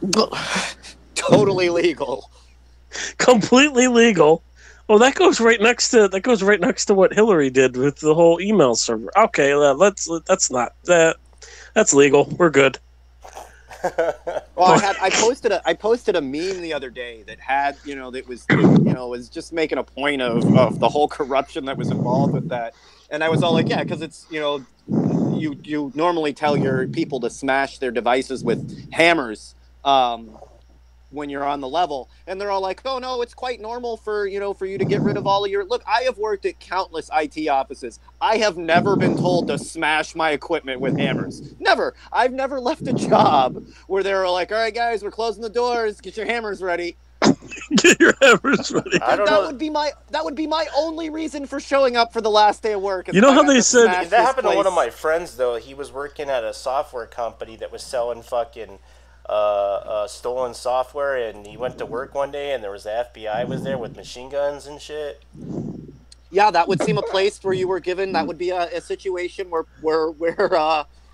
your boss might ask you to smash equipment, but normally only in the corrupt world is that normal operation. Well, that's like a USS Liberty. See, they got when they finally got boarded everything. I mean, they were still trying to burn all their stuff. Maybe there was another one. Maybe that was in the Korean waters. But anyway, they got caught. They were still trying to get rid of all their stuff. And they actually were smashing all their spy equipment and encryptors and all that. Way back when. And no, there was one.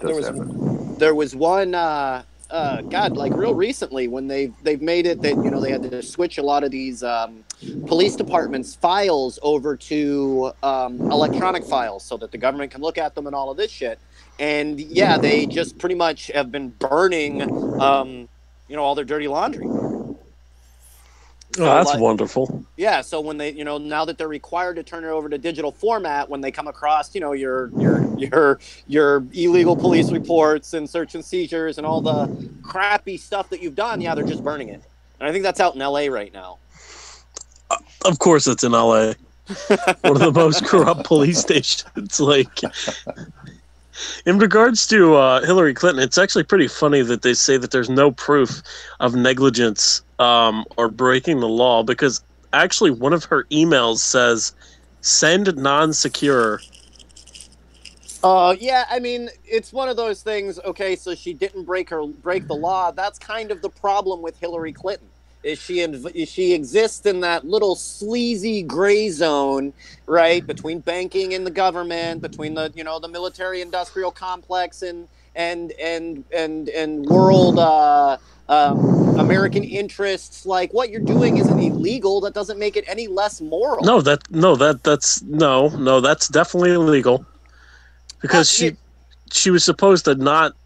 She instructed her aides to get rid of stuff. Wait, no. She instructed her aides to send a secure message non-secure. Yeah, I would say, I'm not saying that she didn't do illegal things, but me personally, the things that she did that were perfectly legal are just as scandalous to me. Right? Going in and telling a bunch of Goldman Sachs bankers that you put on one face for the American people and one face for the banking industry. Fuck you. Yeah, that's a big fuck you. Yeah, that's pretty much. I'll never vote for you at that point. That's club membership there. Yeah, so you just pretty much told me that you're two-faced. That's what you came out and said. I didn't make you do that. That's all about money. I love how people are so money. Oh yeah, I love how people are so mad at WikiLeaks for exposing how corrupt Hillary Clinton is. What? They want to live in a fantasy world where everything is fine. That would be cool if they idiots want. That would be cool if they would stay in their little fantasy world, but then they expect me to believe that Hillary Clinton isn't corrupt. Like, that's where you've gone too far. You're welcome to live in your fantasy world, right? But even when they're telling you, like, they're things, well, the things that they're telling you about her that you're supposed to ignore are not things that I can ignore. Yeah, like these people vote, I mean, that's the problem. They just want to believe things are a certain way, and the sad truth is life's not like that. It's that face everybody puts on, their family or whatever's going on, and there's always shit going on in the background. Yeah, I mean with her, it's not even in the background anymore. Like, even their arguments are not that she was illegal using an email server, that it got leaked, that her information, that Podesta emailed it to fucking WikiLeaks. It's not like it was a hack, right? Somebody that you fucking pissed off sent it to WikiLeaks. At the end of the day, it's like, you're already saying you have an evil candidate. I can't vote for evil. Your slogan is the lesser of two evils. Well, it's Satan, not Beelzebub. I'm just not. That reminds me of when she went to church, and then, like, in the background were, like, these flames that were on the back of the church, and every single time that the media took a picture of her at the podium, she looked like Satan with the horns and everything from the flames. It was hilarious. Oh, I'm sure if there is a God, he was definitely making a joke. I mean, it's one of those, when Hillary Clinton came out, she went through this whole I'm a Christian thing or whatever she was trying to pull with that crap. But yeah, she comes out and is all former like, witch gone Christian, yeah. Yeah, I wanna go into the clergy, and all I could think is, geez, what the fuck took you so long? I would have thought you would have been all over that. You're not ordained? Well, she's in the Order of the Eastern Star too. Oh, so that's the female Mason. Yeah, the female branch of the Masons. Yeah. Yeah, that's not surprising to me. It's one of those organizations you can't be in the halls of power without being a hold of it. I'd say that, Skull and Bones and some of the other organizations, their death cults are much more dangerous. Oh, Hillary's, man, she's right. I mean, Jezebel's right up there, man. I mean, I'll stack her against damn near anybody. I reckon she's probably one of the most evil politicians of our time. Yeah. I mean, if we're going to rank them. She hasn't had all of the opportunities that she's wanted. Like, unfortunately, the American people haven't been, bought over by it. But just in general, I'd say she is one of the worst. I said that too.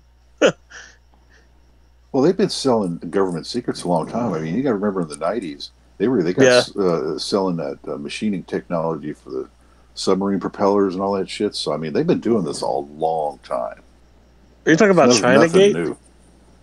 Yeah, it goes back to probably like the mid or late 90s. How many gates do the Clintons' name have attached to it? we got Emailgate. We got which was it? Watergate? They were Watergate, right? No. Emailgate X too. You got Emailgate X. Yeah. That's what I don't get either. It's like, Hillary Clinton turned off her email server before, and then now this time she destroyed emails. Oh, that's okay. Like, I don't get that. They don't bring that up. And the fact is that Comey cleared her of that too. It's like, who the fuck is running our government? It's not a government anymore. It's a cartel mafia, okay? That's what you're witnessing. This is not legitimate government. Oh, no. Yeah, it's like all of a sudden we are like best friends with the FBI, right? Like, as long as they're saying something about fucking Trump, everyone acts like the FBI is your friend. Oh, yeah. But these are the F and FBI is for friend. All right, name the one. Like, it's just when you know the actual like corruption involved with the FBI, really. And Mueller himself. I mean, look at Mueller himself. He was the one lying in front of Congress saying that he had proof that there was WMDs in Iraq. Oh, I mean, I think everybody went out and said that at least once. They covered for HSBC. I mean, it's just the list goes on and on. How long do criminals run around without somebody getting in trouble? I mean, this is off the charts level. Who covered for bullshit. HSBC? Was that Mueller? I believe, yeah, he was in the background even then as a prosecutor. Holy probably. shit, that's fucking crazy because then Comey was on the board. Yeah, that's fucking crazy. Yeah, they don't even have the common decency to make to get new puppets. Right? They just slap a new mustache on the puppet and put it back out there. Or the last bad guy from the last thing gets to be the same new guy. So it's how it's going to turn out. It's like, oh, here's Bolton again. Here's all the same neocons. Oh gee, guess what? We're going to war. I mean, I can tell you that right now.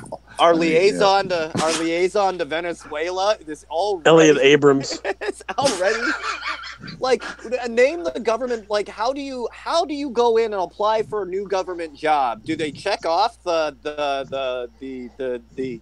what is it? Are you a criminal, or have you ever been convicted of war crimes? Check. Well, no. How many sealed indictments or do we have here in the stack? It's like, oh fuck, we're holding 10 of them motherfuckers for you. Well, you're a pretty bad guy. That's a good job, man. Hey, we should never be hiring convicted war criminals to go back to the same place that they were convicted for war criminaling in.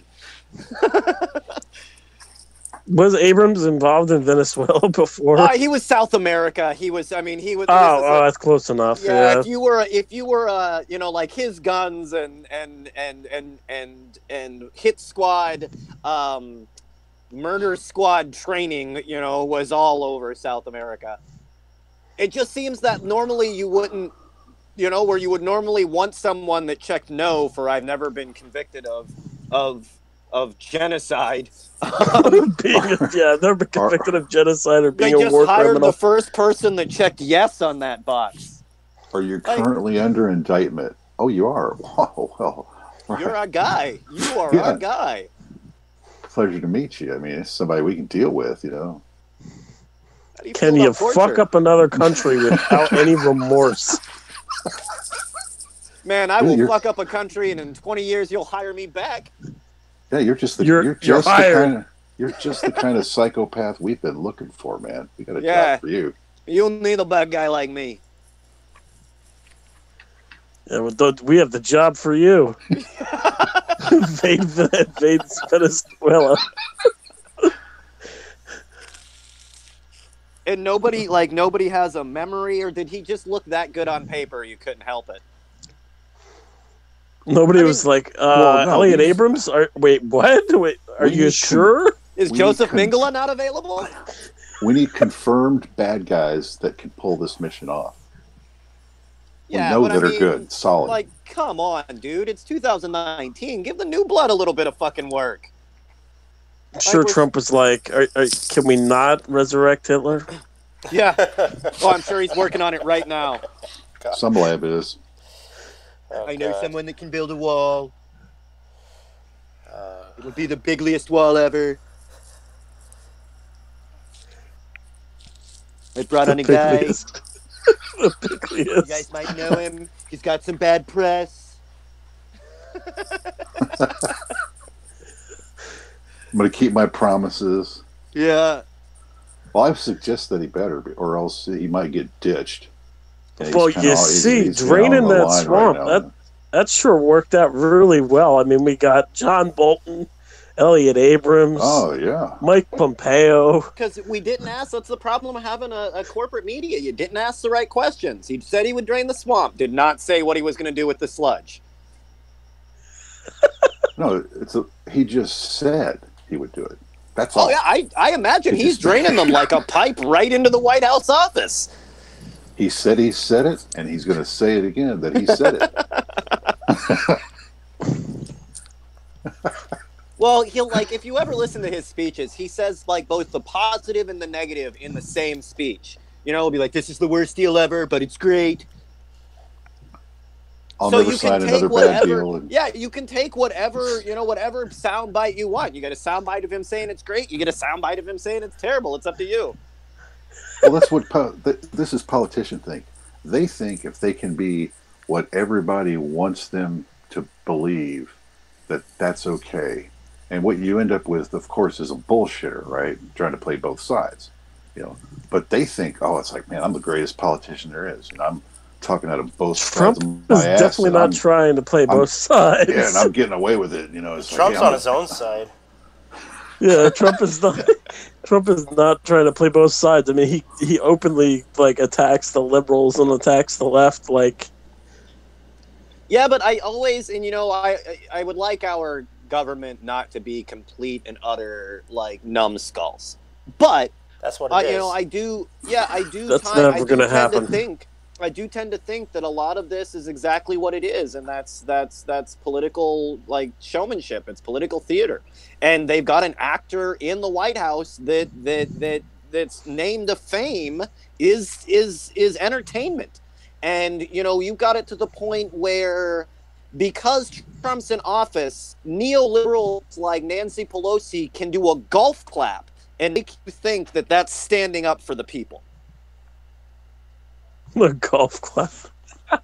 Because we're elites and we're talking to a bunch of pissants and peasants. Yeah, that's exactly how, but people are doing backflips because, oh, she did it to Trump. You clapped your hands. Nothing says I'm an elitist bourgeoisie, right, than a golf clap. Oh, I thumb my nose at you, sir. Right? But absolutely nothing. You thumbed your nose and then gave him $1.5 billion. That'll show him. You know, but in actuality, right? There was nothing to that, right? It's false. It's just theater. You know, when at the end of the day, you still gave money to the fucking Department of Homeland Security. What, when you were running for office, you were telling us, you know, close fucking ICE. These guys are Nazis. Blah blah blah blah blah. Illegal fucking, you know, viewing of monitoring of the American people. You remember the NSA's like secret spying program? And then what, 2 weeks later, you guys are talking about how we need to save every single one of these government jobs. You want me to save the Nazi party? Go fuck yourself. Well, I mean, you Democrats have some issues. I mean, obviously, I mean. Oh, that's to say the least. I mean, Republicans are shit. Don't get me wrong, but I mean, you know, Democrats have some issues. You know? Well, I mean, I think it's like the Republicans are at least like focused in their like hatred and racism. The Democrats are always trying to do this fucking dance, right? To somehow like lie to your face and prove you're a good person.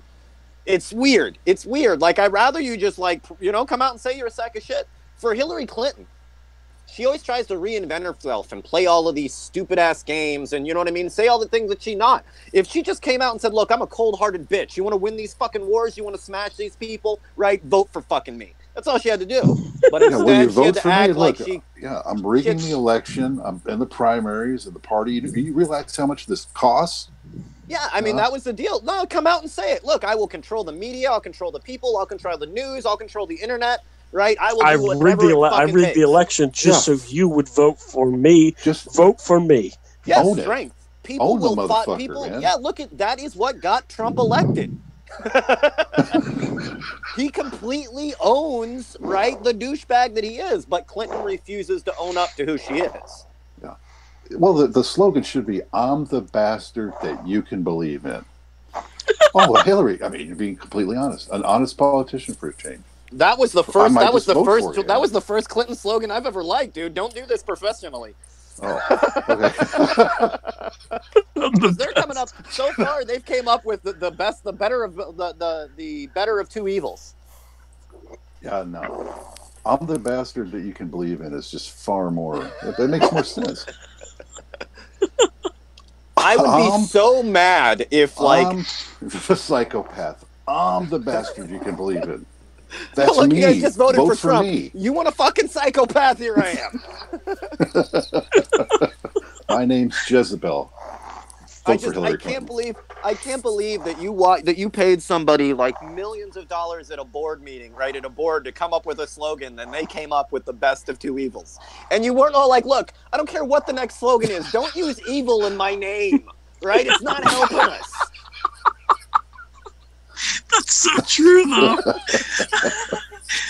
What, you know, the whole thing, how she wrote a book and said the reason why I lost. I forget what the actual book and was then called. her name underneath it in giant letters, so it was like the question and the answer in the same book.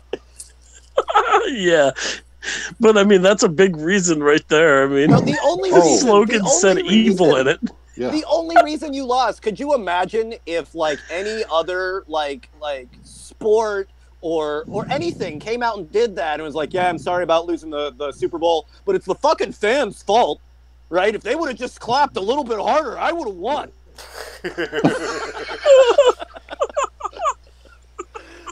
Like no other place. This isn't a popularity contest. No, it's the president of the United States. It is most definitely a popularity contest, and you are overwhelmingly unpopular. It's the kid that's always telling to the teacher running for fucking class president. Well, if you don't vote for me, I'm going to tell. That's why I'm not voting for you. If you don't vote for me, I'm going to tell.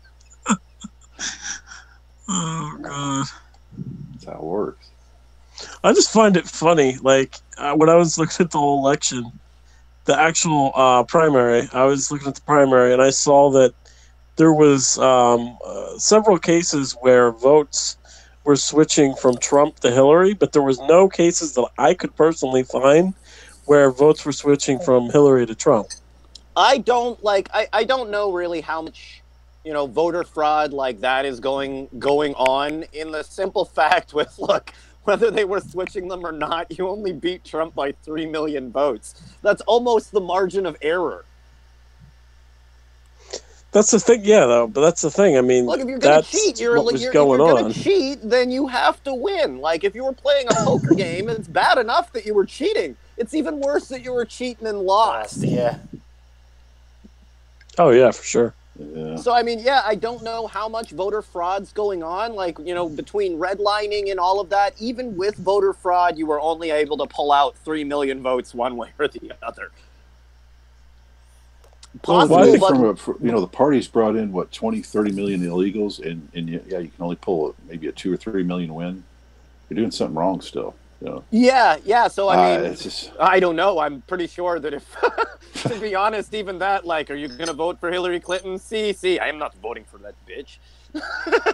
Well, in Virginia, McAuliffe Life, he allowed it so former prisoners could vote, and all the prisoners voted for Hillary Clinton. So tell me the statistic in that one. Yeah, I can't. That's weird. Yeah. Tell me how obvious that is. Like, it's a Republican. It's a Republican state, so I would think that there may be a high chance that people were voting out of prison democratically in any hopes to stop that nightmare. You're hard up to find Republican prisoners in general. It's just not a place where conservatism is gonna. Yeah, but regardless, I mean, it's just all of those people voted, you know what I mean? All those people voted for Hillary Clinton. It's like, do you know the statistic of that for every single person who came out of prison to vote for Hillary Clinton? Like, no. Yeah, I mean, it's one of those things, Trump was probably the most unlikable candidate we've ever had, except for Hillary Clinton. And if you couldn't beat Donald Trump, look, you couldn't beat a guy named Barack Hussein Obama in America, right, in the middle of the Iraq War. There's nobody you couldn't beat. This is America. They still shoot us in the street, right? Lock millions of people up in prison, right? I mean, you can name the system that they have tried to fucking use against African Americans on top of just straight up racism, and you still could not beat him. Well, that's coming from Hillary Clinton, who called blacks super predators, remember? No, she got, like, me personally. Like, I took offense to that shit.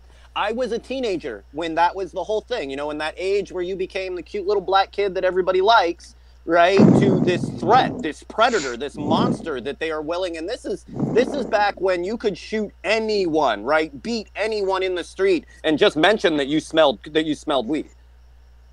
Right? And that was when she chose to paint us as super predators. Right? And the rest of the world, the rest of the country, right, fed into that.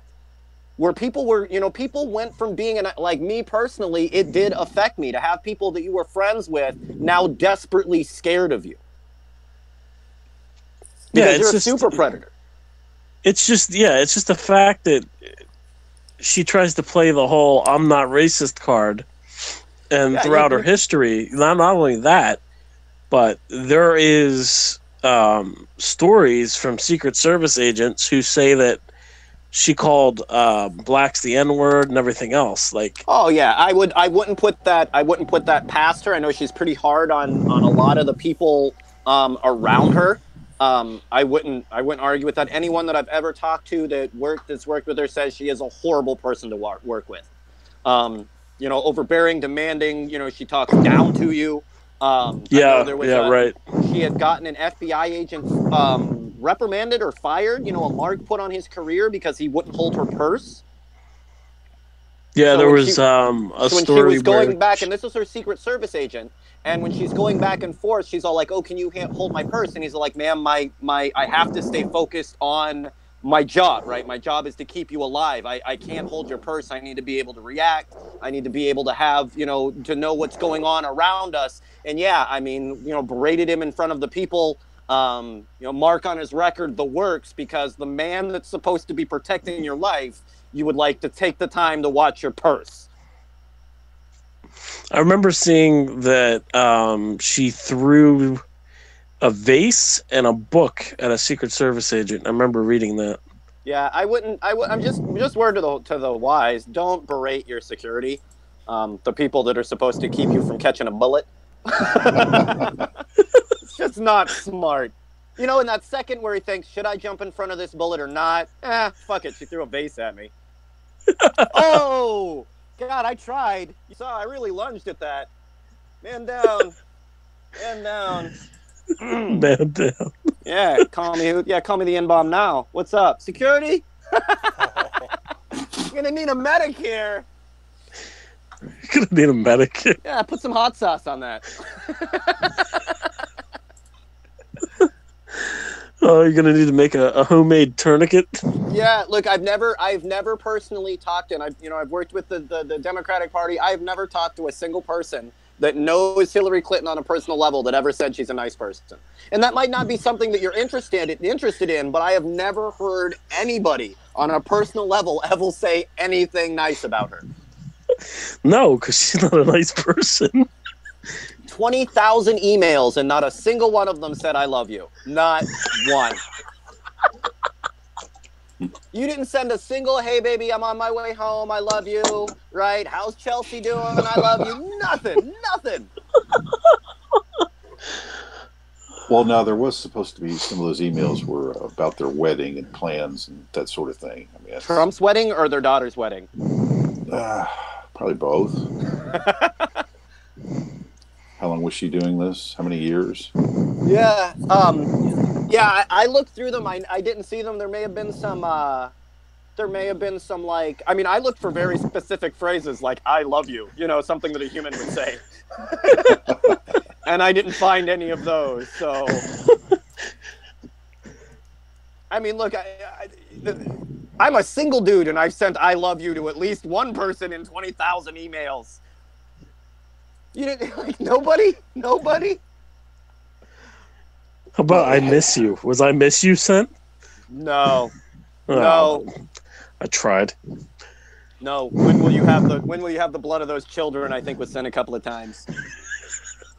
We're gonna be at the pizza parlor. Yeah. Look, I'm not saying You're gonna get the entire episode banned for that one. I am not saying that. I'm making the point. I'm not saying that Hillary Clinton and them molest children and eat babies. I'm saying that if a story came across the media that they got caught molesting people and eating babies, you wouldn't argue.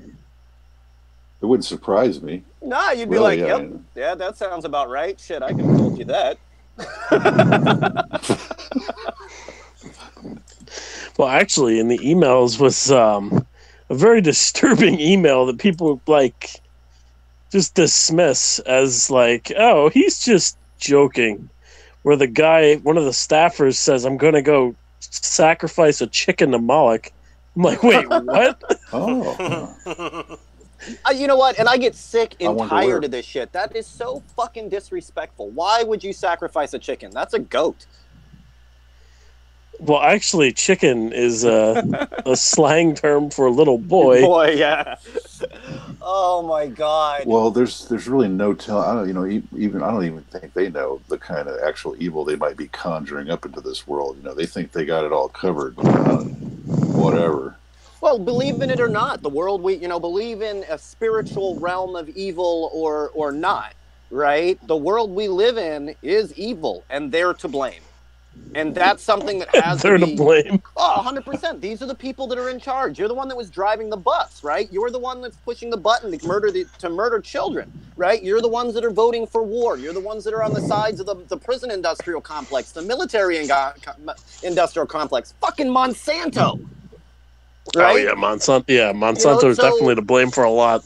So when you look at the evils that are around in the world, a lot of these people are directly connected to it. Well, look, John Bolton. You know what I mean? Like, you want to go? You can. They're real people. They have real names. They were really in charge. Yeah, that's true.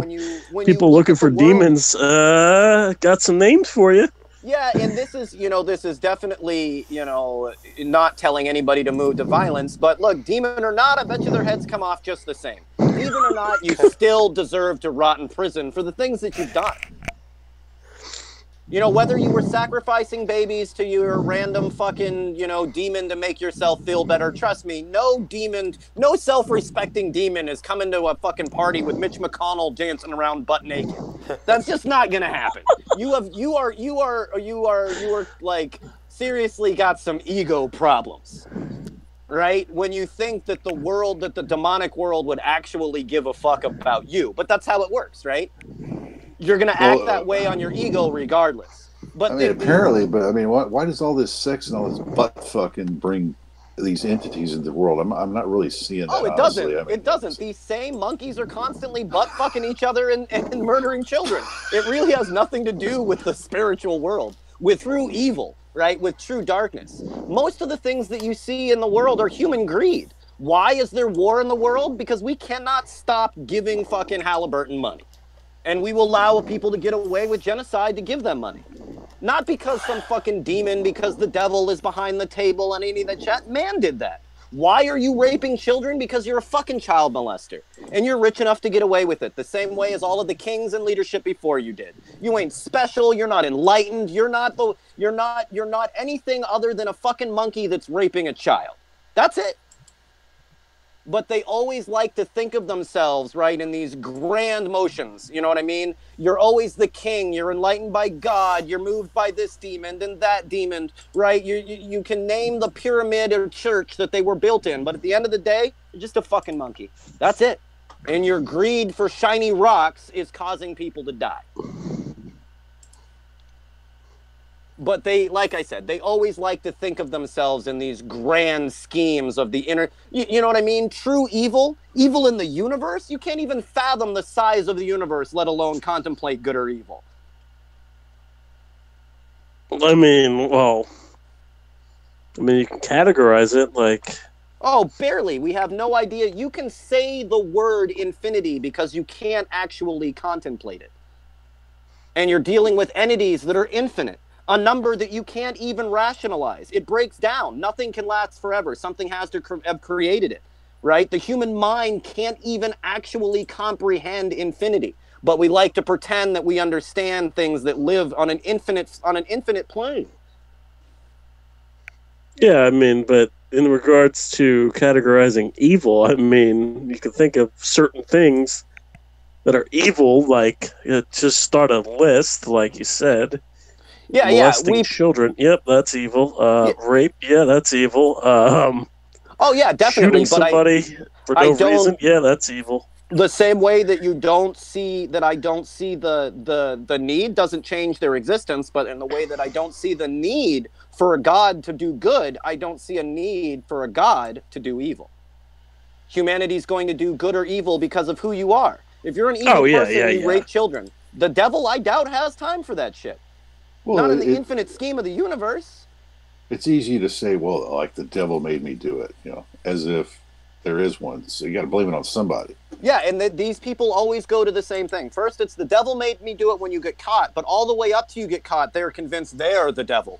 right? I'm the most powerful evil in the world. I wear the funny hat. Did you see who is that? The guy in Nexium. Did you see his whole videos and everything where he basically called himself a demon?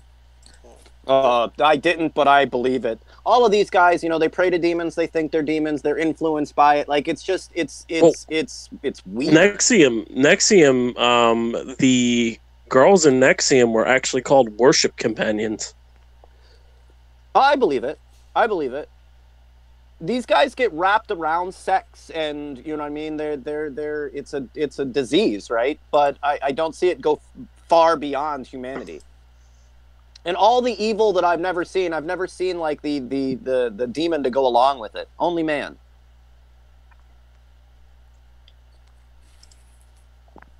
That's right. Well, if you actually identify problems, then you have to do something about it. Normally, that's the normal chain of events. It's a logical chain. But so if you leave that part out, then you can just get away with all this. That's the little sleight of hand, a little trick. It's like, it was this. The devil made me do it, kind of thinking, and but I'm still going to keep that money. Yeah, that's always the thing. Okay, fine.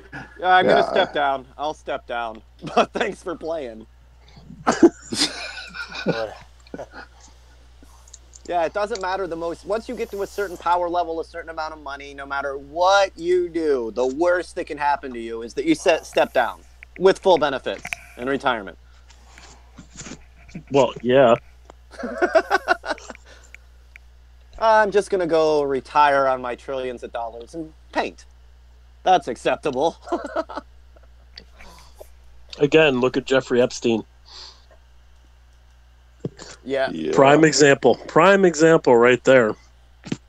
Yeah, there's a reason he's got that sick smirk on his face, because he's going to get away with something. He's going to get away with it. Oh, he's already gotten away with it, but I mean, they open the probe, but I mean, that's not going to go anywhere. If it goes somewhere, I'll be surprised. If it goes somewhere, I will literally throw a party, because I'll be like, oh my god, the government's actually going to go after the corrupt pedophiles that are elites. Well, I mean, that's the joke, right? The only people that don't know about this the pedophilia inside of the politically elite are the government, right, and the church. It's the only two people that are ever surprised about it, right? And those people certainly aren't. Yeah, and those, that every person on the planet knows that the powerful elite molest children. Everybody knows that the church molests children. Everybody except the church and the politicians, because they always seem to be the ones that are surprised. What? You mean that priest that I was moving around from country to country because he kept on buggering little boys is a child molester? Did you see those new statistics where it says that 4 out of every 5 priests are gay, and they were involved in callboy rings? Or not callboy rings, but prostitution rings? Yeah, using the nuns male as prostitution. Prostitutes, and I know there's been a couple of big... this is not a surprise.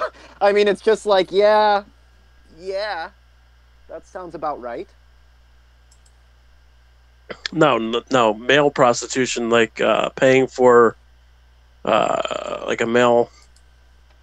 Basically what they do at Bohemian Grove. Yeah, I would say there's probably a good percentage of priests that are gay. That would probably help with the whole not getting married and being with women thing.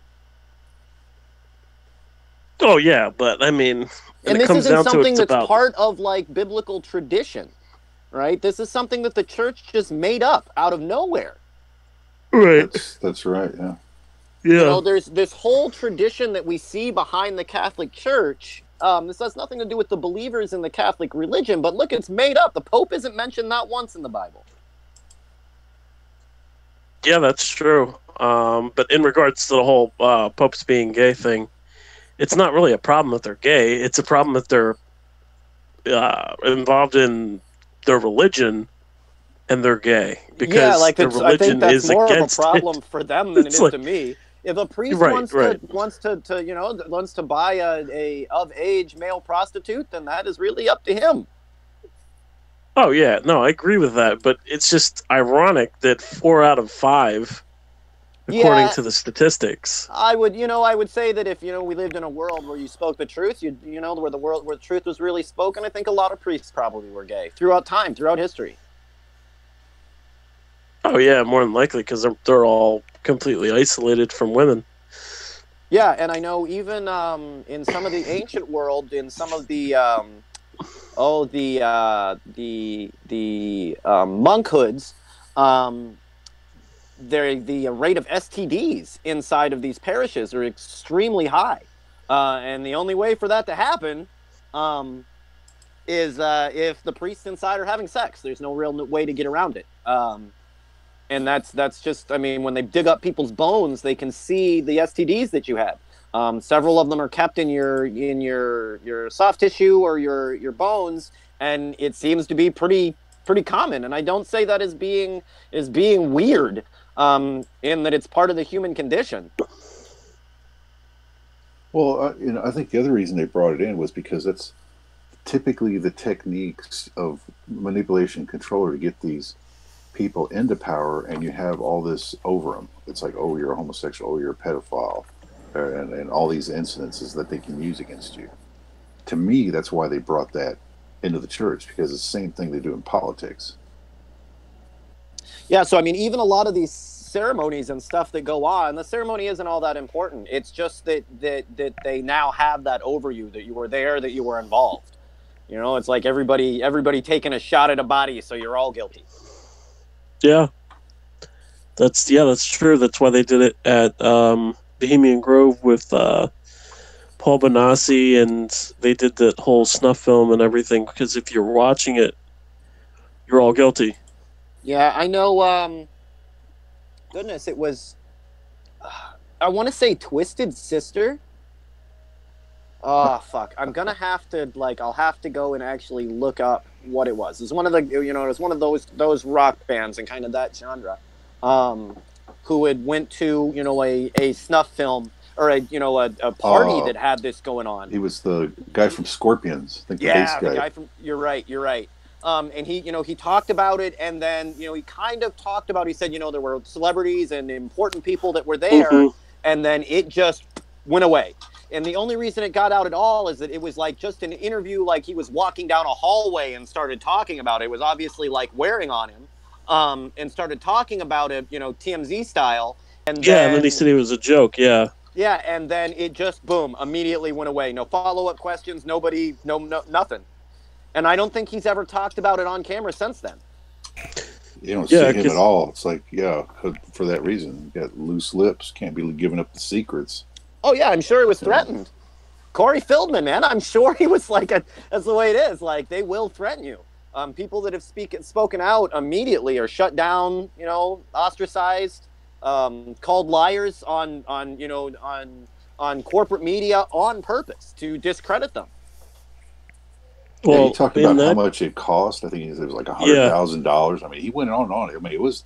He wasn't he gave a lot of on info. a show, or I mean, that was a real response. Oh yeah, but he said it was a joke. Like, he said that he came out and said it was a joke, and he said that he would never. What the fuck did he say? He said he would never participate in something like that, and he said that if he did, do you think that he wouldn't be locked up? I remember that was his response. Yeah, and to be honest, that is the go-to for the elite, right? If they come out and get caught saying something stupid, you get caught in blackface. It was a joke. It was a joke. I was just joking. When I called this what was it? Snuff party. Yeah, it's snuff party. I was just joking. Hilarious. Oh yeah, it was so funny, man. That was like complete comedy, Yeah, but thinking about killing somebody, and then that is one of their go-to outs. That when you heard me stand up and give that speech that we were going to be involved in an orgy later that leaked. That was just a joke. I was just joking in front of everybody, right? They normally use that. Sir, but you're on the member list for Bohemian Grove. It was just a joke. It's just a joke. Sir, but Bohemian Grove is known for these orgies where the Republicans get butt naked and fuck each other in the forest. That's not completely true. They fuck male prostitutes that they've hired. They don't fuck each other. That's disgusting. I don't know about that one. No, they probably do. Oh my God! No! Stop! Do we have any first-hand knowledge of this? Anybody anywhere? No, I do not want to visualize any more of that than I have to. You don't want to visualize George W. Bush with Dick Cheney. Oh, that's disgusting. I'm having a good time. Oh my God, the worst. Please, was George Bush a member, senior or junior, or both? Did they go to the orgy together? These are questions that I have to ask. You could do like a 3-generation jerk off.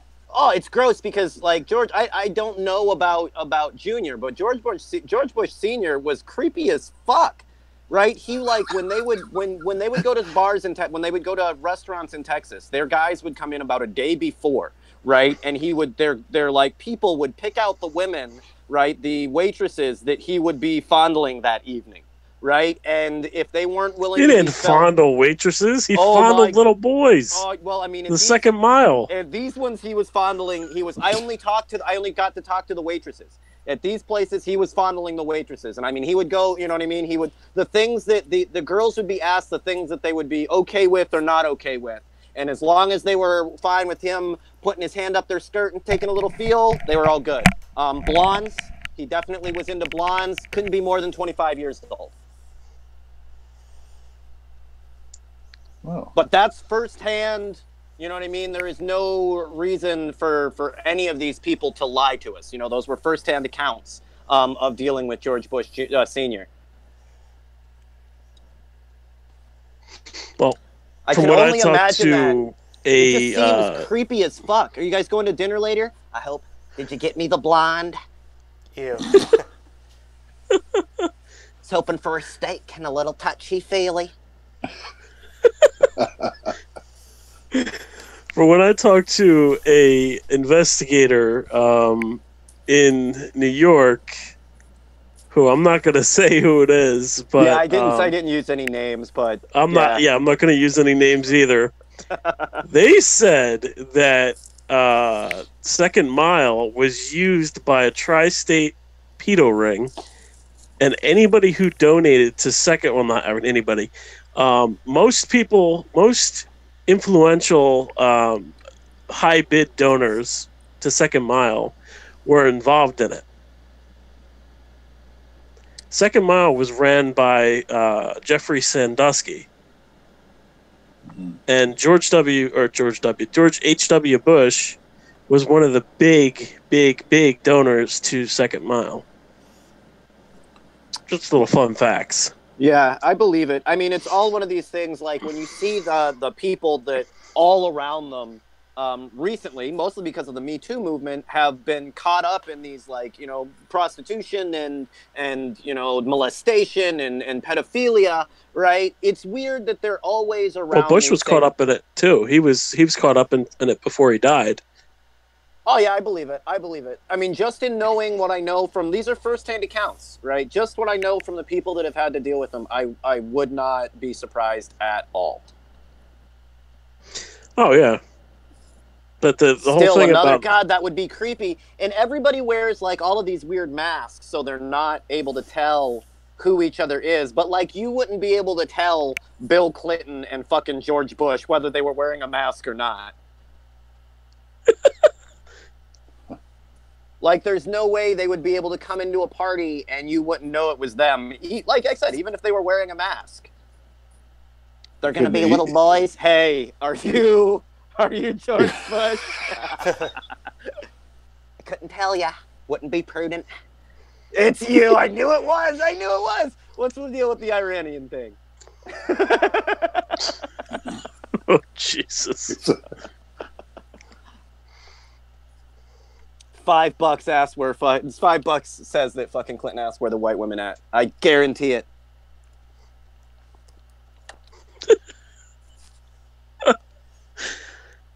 Nothing a box of cigars can't fix.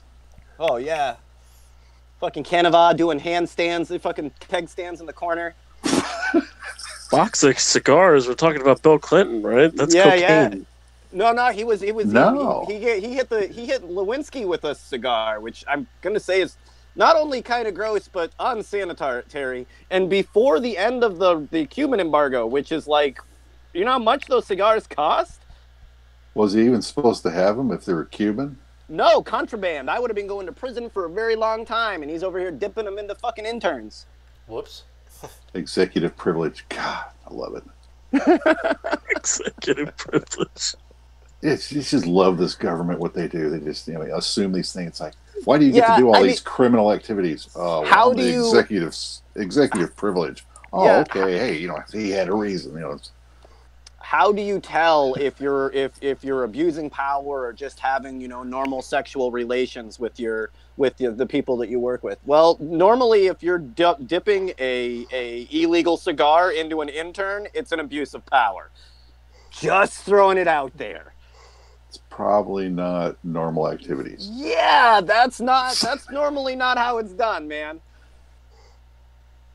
Kamara's got a cigar. Do you think that he made jokes about it? Was that their keyword where you knew they were going to go back for some hanky panky? Want to go for a smoke? No, you just admire the fine wood. Oh no! And these are the people that are running our country. No, they're not running our country anymore. Well, not officially. Puppet yeah, not officially. They've just went to the civilian sector. Well, wait, is Bill Clinton a member of the CFR? I don't know. Wait. Not that I know of. Oh, Council of Foreign Relations? Yeah, him and Hillary are, and so is Barack Obama. I thought so. Yeah, I thought so. Yeah, okay, so then, yeah, you're right. Okay, he is still running the country. Yeah, they're all in the back. They don't go. They're like herpes. You know what I mean? They pop up at the worst times. They never really go away. You get a little bit of a breath here or there, but yeah, there's no cure for them. And now what? I think Chelsea is saying she wants to run for president. Well, Chelsea is also running the Clinton Foundation. So nothing in that family surprises me. Yeah, she's on 100 boards. Also, it's incredible. I mean, Isn't she Yeah, she's pregnant with another kid. I don't know how she has any of that time. I mean, just where do these women, these elitist criminal women, get all this energy? Oh, because they sit on the boards, which means you get a paycheck. They don't do shit. Like, anytime you ask them, well, what do you do for the company? Well, nothing. They just pay me. I sit on the board. Sit on the board. Future favors? What do you think it's for?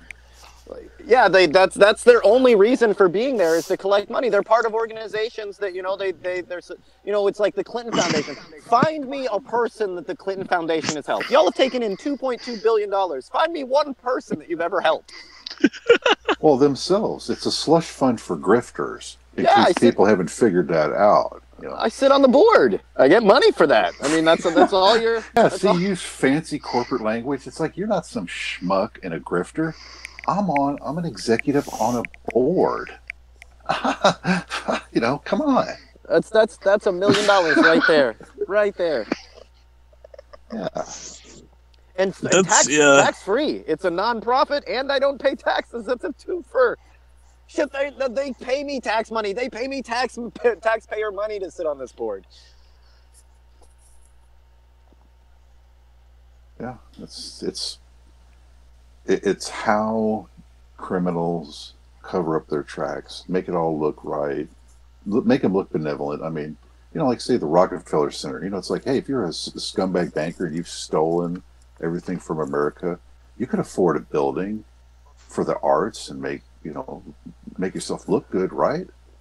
I mean, the philanthropy card, right? Where you make $1 trillion and you give out $1 million and you act like you're a good person. See, I gave some back. He's our biggest donor, and it's like, oh well, Terrence, oh yeah, you're a great guy, yeah.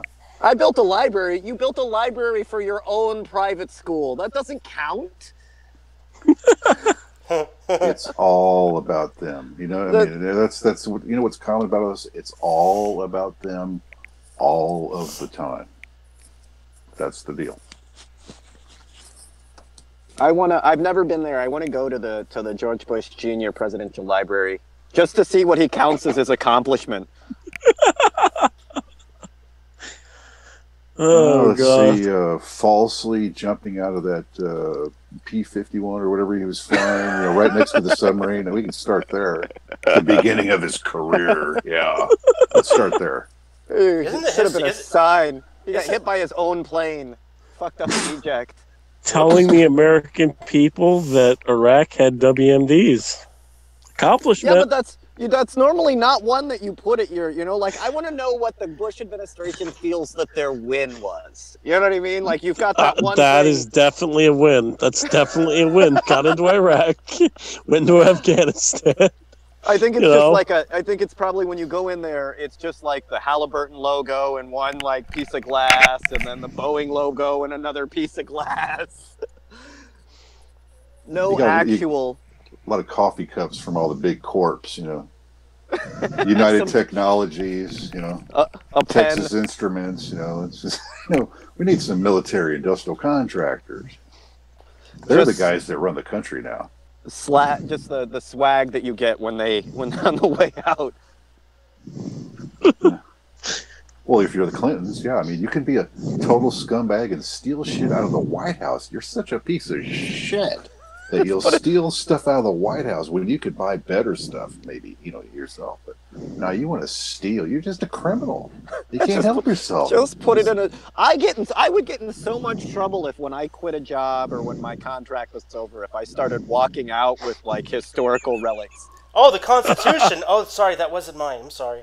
Oh, yeah, I guess, fuck, man, that was just, it happened to be in my bag. I remember that, and then she tried saying that they were broke. No. She tried taking after stealing all that propeller technology. Yeah, she tried saying that they didn't. Of course she did. She had tried to steal a whole silverware set that was that's been in the White House since like the first president. That is fucked up. The Clintons are so much of scum, you can't trust them with the good silver. That's the people my grandma was warning me about. I don't think they ever gave it back. No, they never gave it back. That's the kind of scum we're talking about. You get right, when they come over and you say, oh, shit, hide the silver, hide the good china. They'll steal it, no shit. It's like a thief getting caught with a bike and going, yeah, you caught me, but I'm keeping that bike. They're like, fuck no, you're not. Debo did that on Friday. What? Debo? Yeah, I took your bike.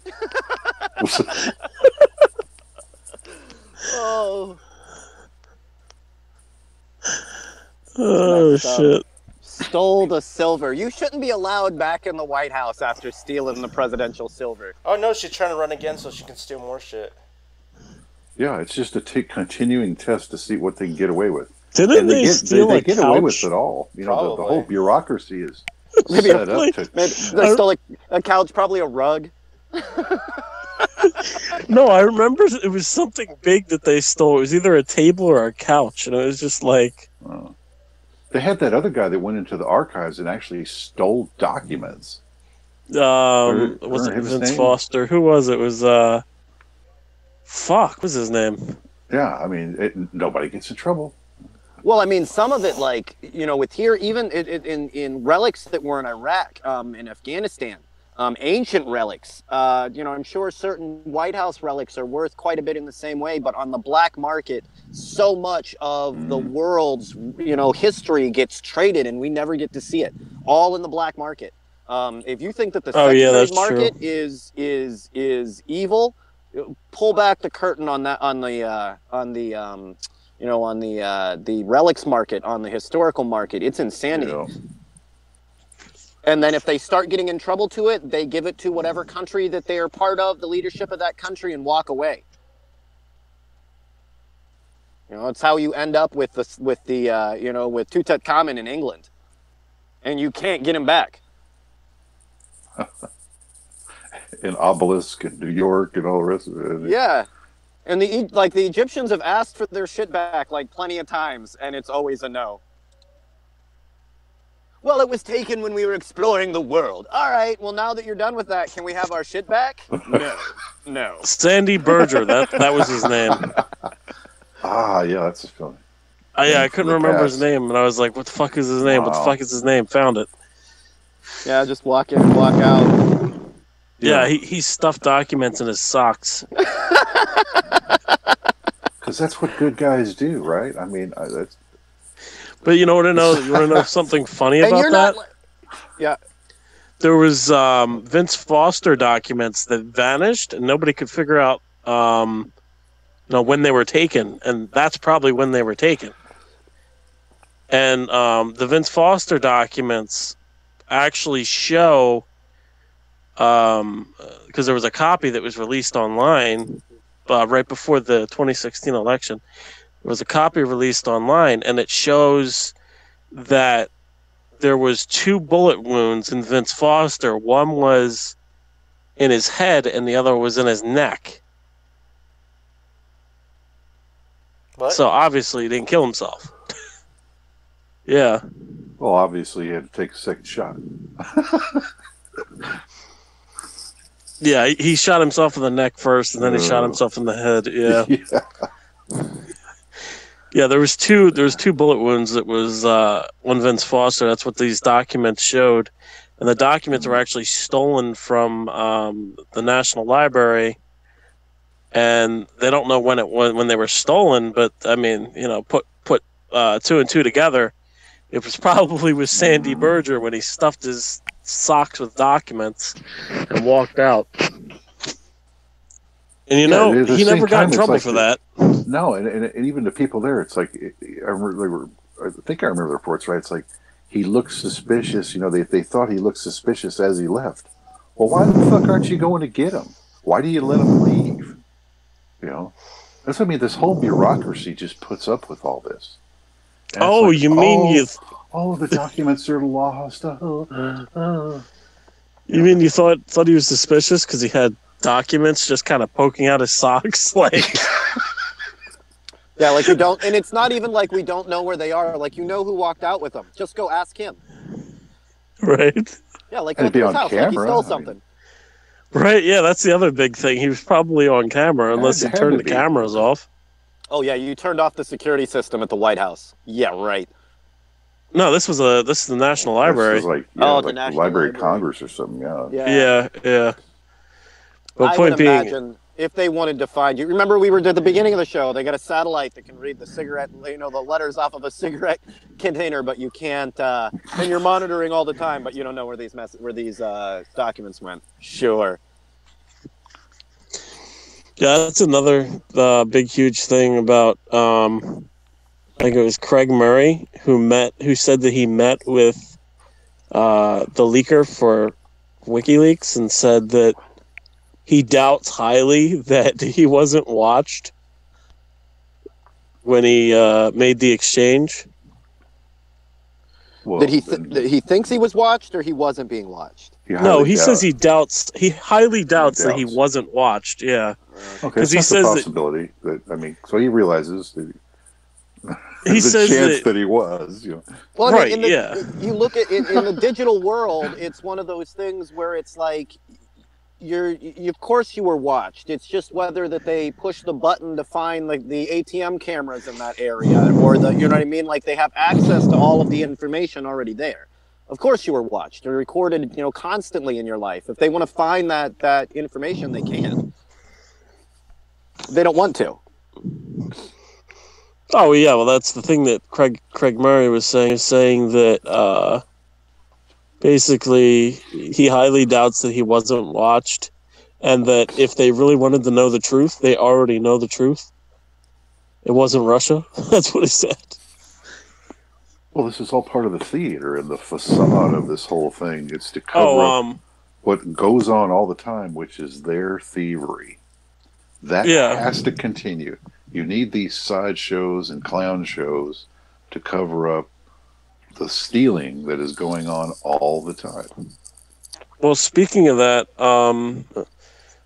William Binney and I forget the other guy's name. Tyler has the article. I sent it to him earlier. Which one?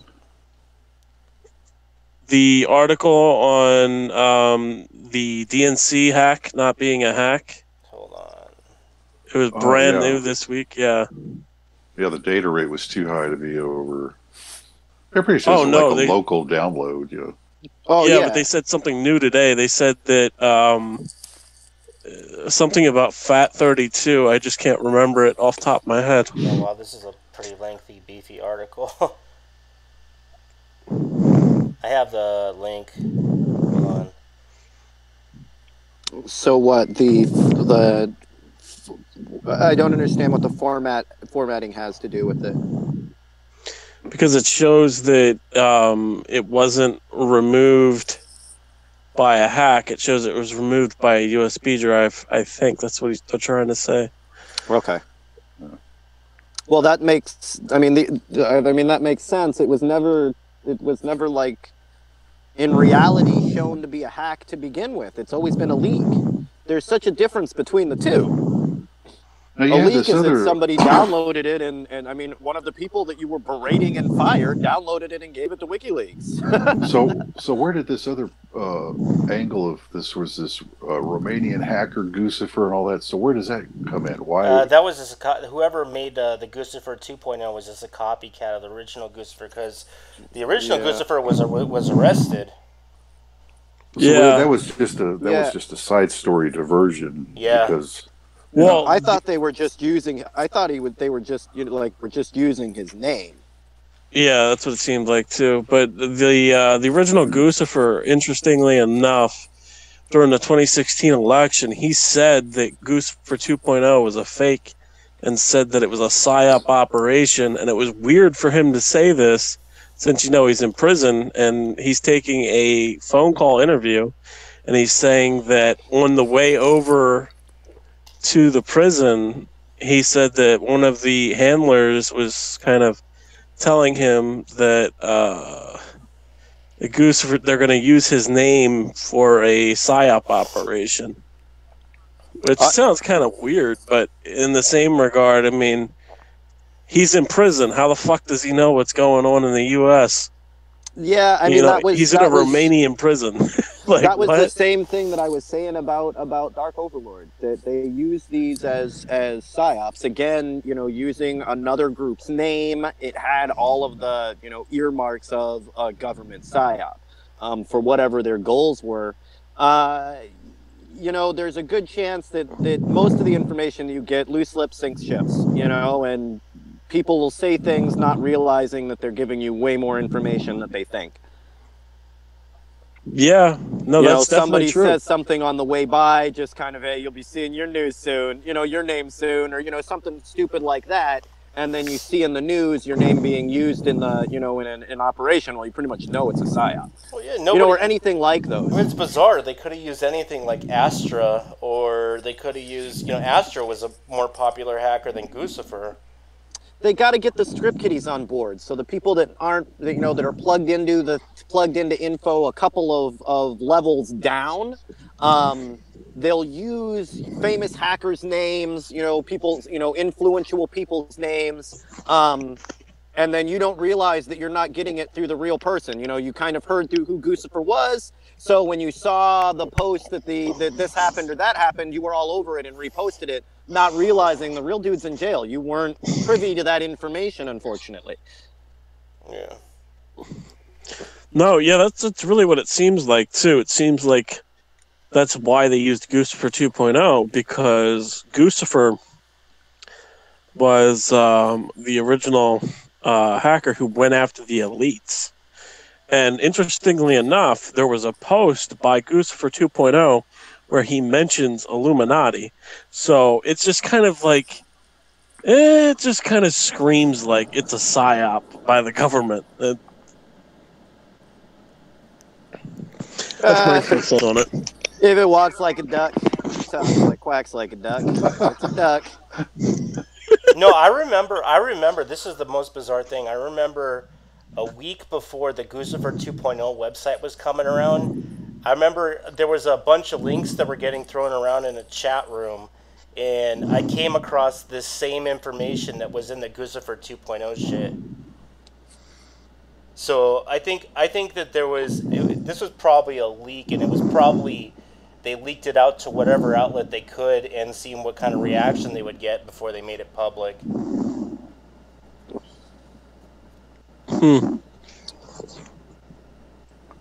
Well, and it's to believe these hack stories are believable, especially.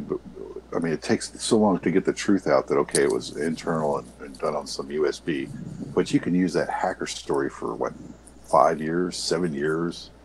I mean...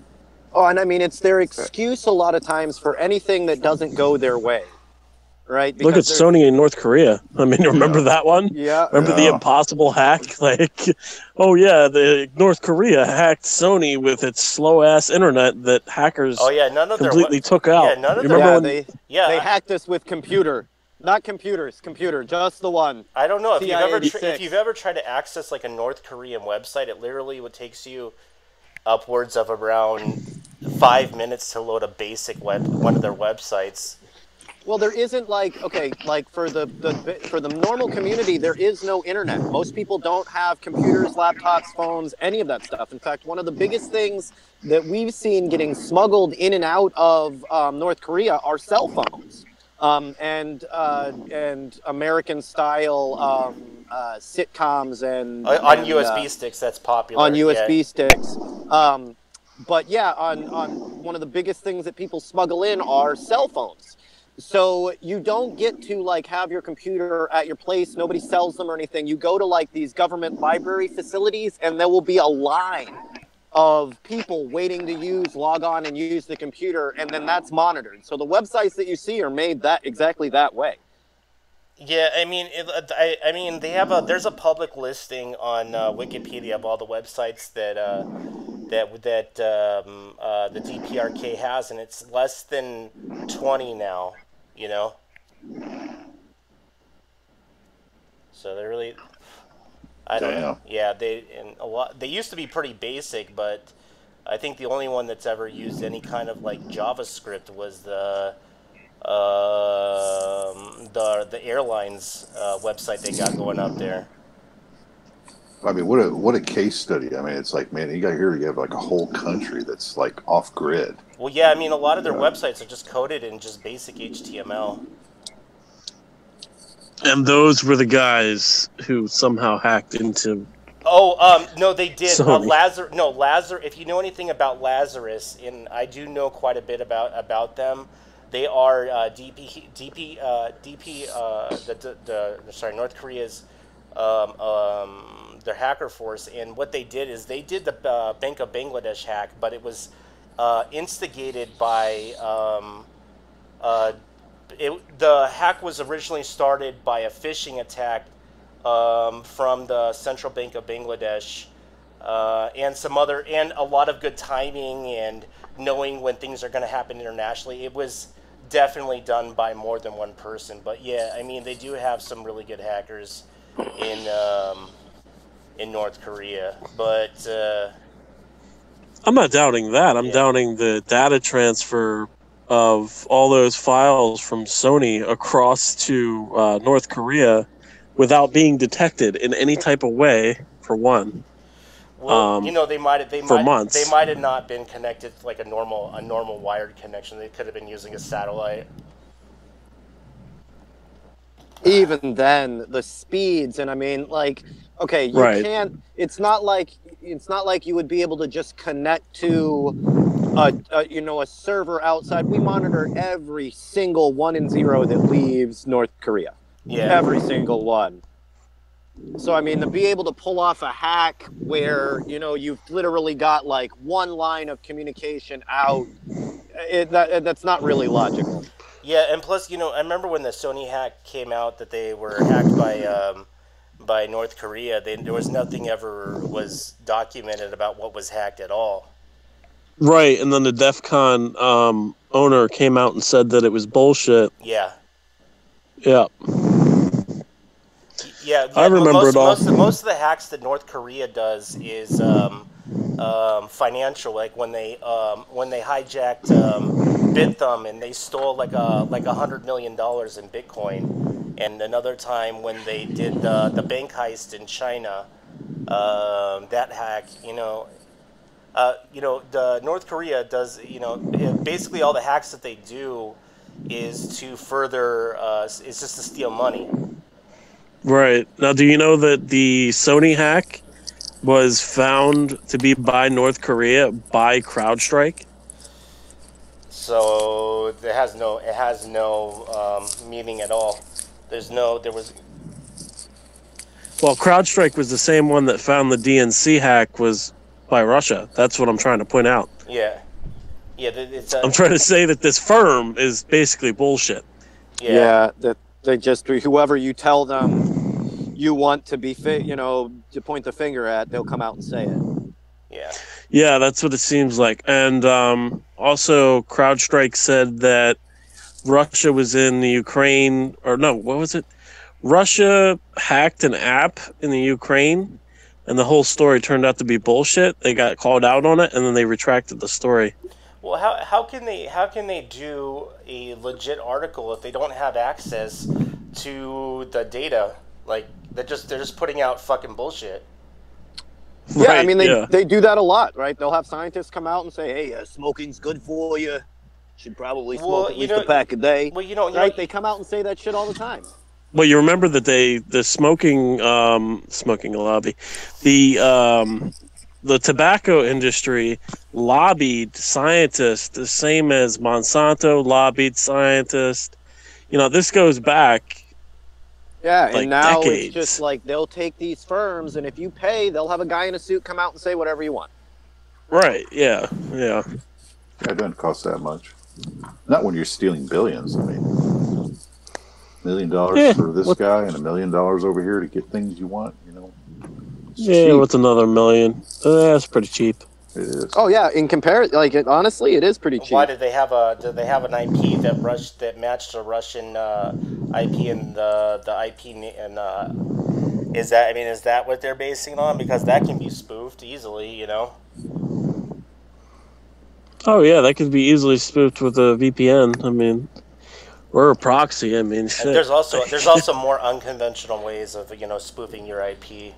But yeah, I think it's a lot of it is just bullshit, Well, what's the other unconventional way of spoofing your IP if it's not a VPN or proxy? What? Well, I mean, Tor. Yeah, Tor. You got bounced around somewhere. Tor. Yeah.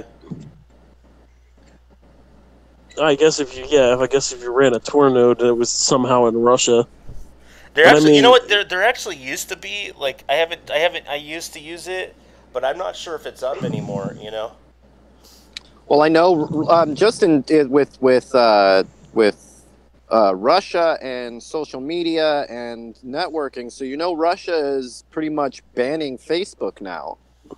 That after taking all of the information and using it to manipulate or how easy it was to manipulate the American public, they just don't think that it's safe for Russians' privacy to have a company like Facebook in Russia. Well, they already have their own Facebook, and we're broadcasting to their on VK. Yeah, so they're blocking it altogether, from what I understand. Like, not right now, but coming up here. That just they don't want their personal information being put out like that.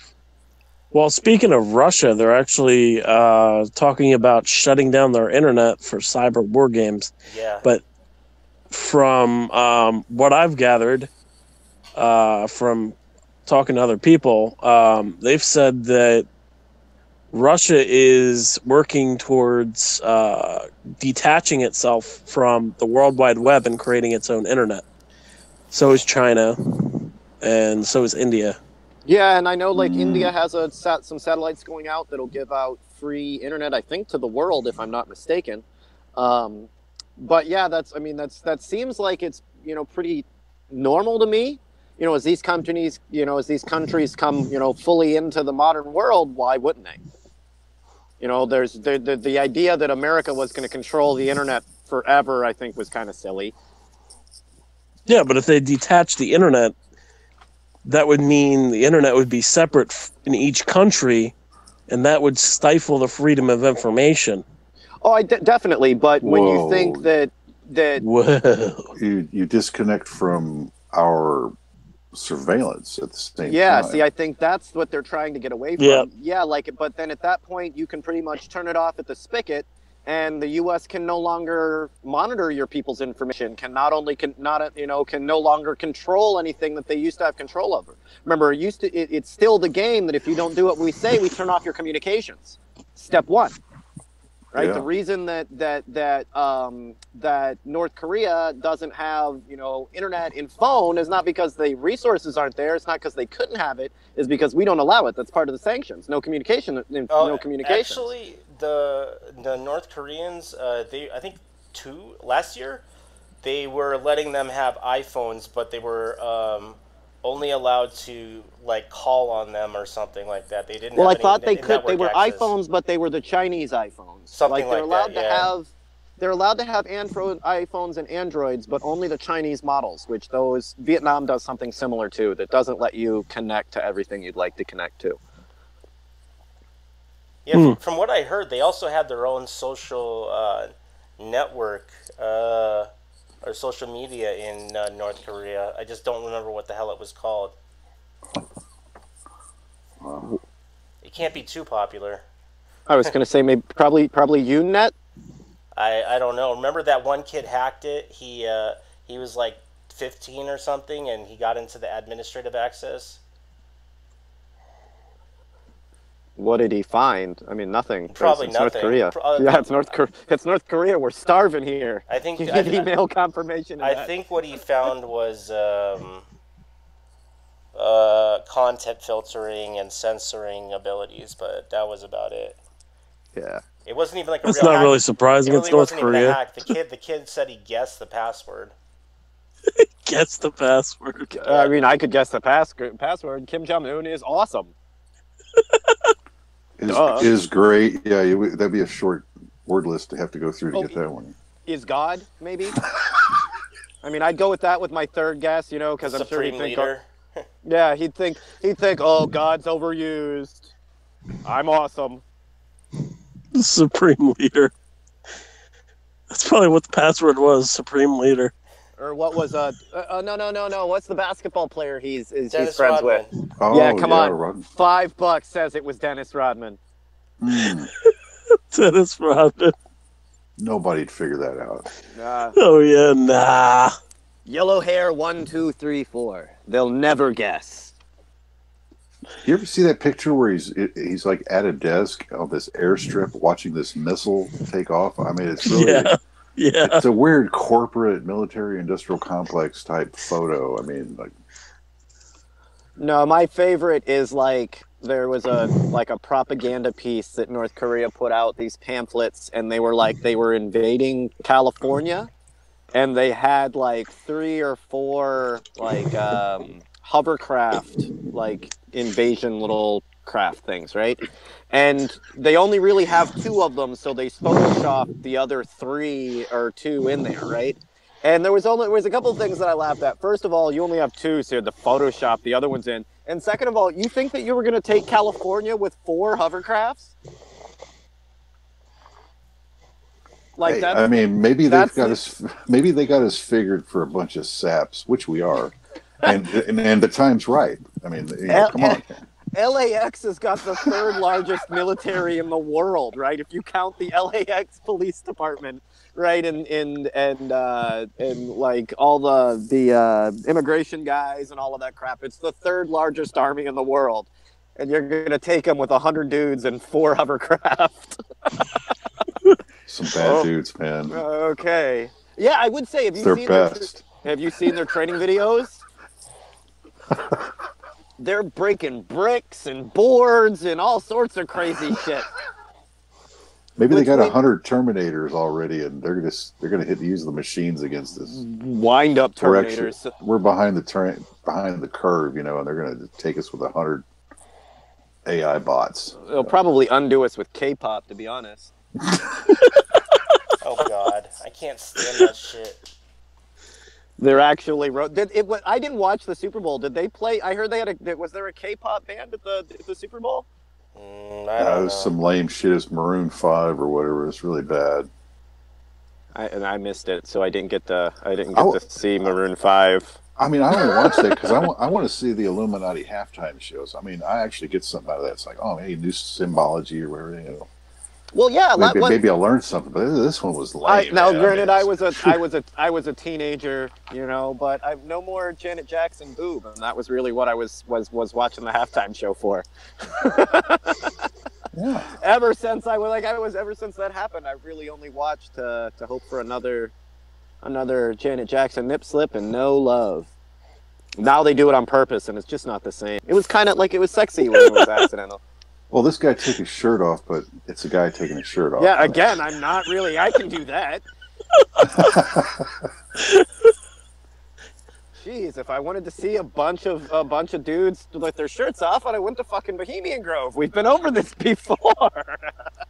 No, this was actually instead of being like the Illuminati shit. It actually they at one time they had it lit up like a rainbow, so you can see kind of like a rainbow flag in it. It's just like, oh, okay, oh man, that much I did catch on to. So it's, yeah, we're morphing from the dark side to the gay side.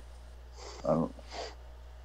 Bummer. Maybe it's still the dark side. I don't know. Yeah, bummer.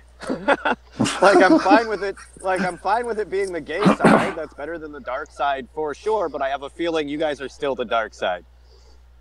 I'm not sure. I was going to stick. Yeah, with this you. is just It's the like dark side with gay sex, which is not what I was looking for. Yeah, no, I'm familiar with the dark side. I'm almost comfortable with that. But Again, worst orgy ever. Bohemian Grove. Can I just get one, like, female prostitute? Is that cool with everyone? It'll cost you extra.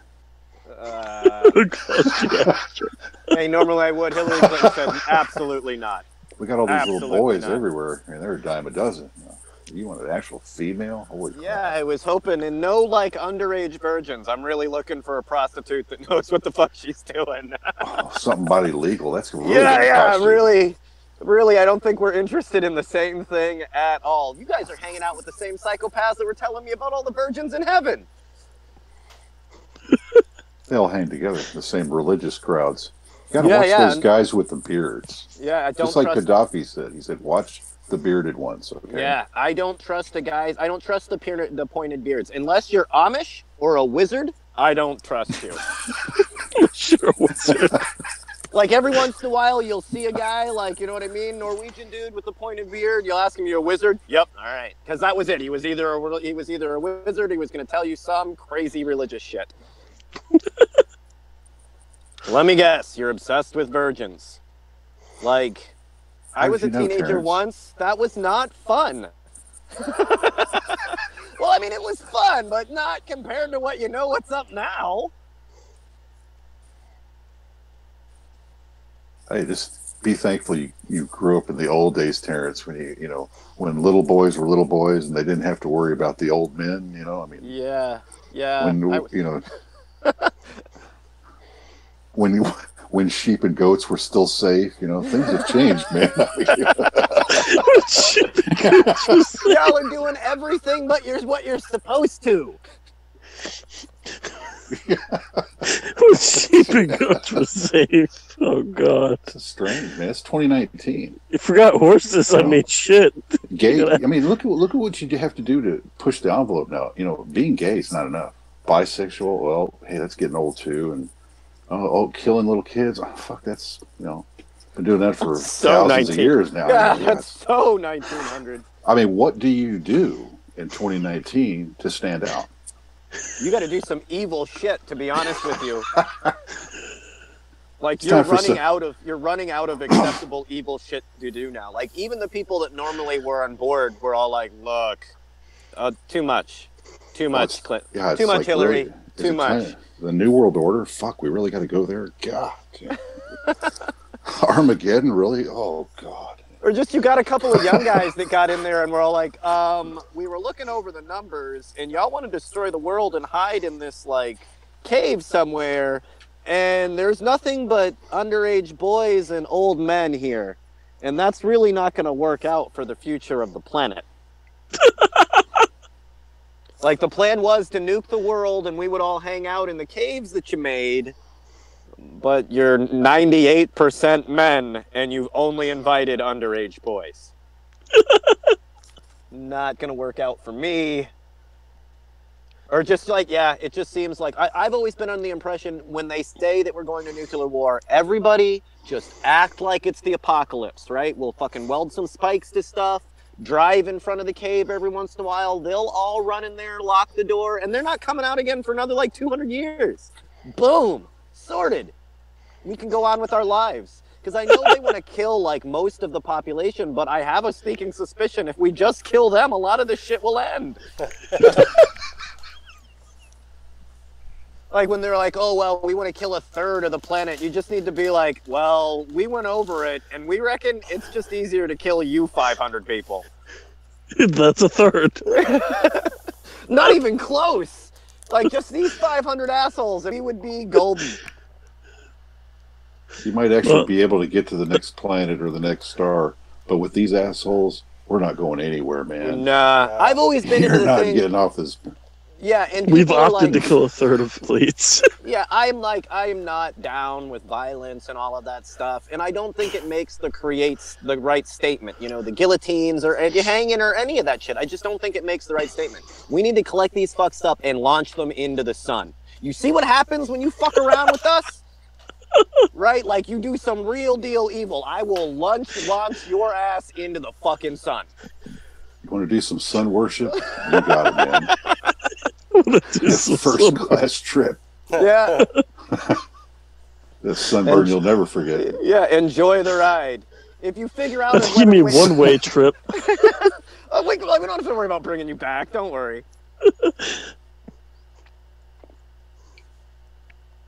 One-way trip to the sun. Yeah, it'd make us dig in the ground for coal and fucking oil. Didn't I see that in like Superman 3? He threw the bad guys into the sun. You always need to fling the bad guys into the sun. That's why it's there. It's because darkness, light, yeah, remember darkness, Jesus said, I am light. the light, blah, blah, blah, blah, blah. He was pretty fucking focused on it. Yeah, it's why I've always been, why the corrupt are so obsessed with oil, right? Deep in the middle of the ground, the evils that come along with it, compared to the things that are literally by the light. I think it's, you know, if not like spiritual, very interesting to see the correlations between the literally black liquid evil that you're pumping out of the ground. Poisons everything that it's around, makes people greedy. If you were going to really ask me what evil was, I would say oil. But you can light it on fire. It's the darkness to light. Don't you Oh, get that's it? what.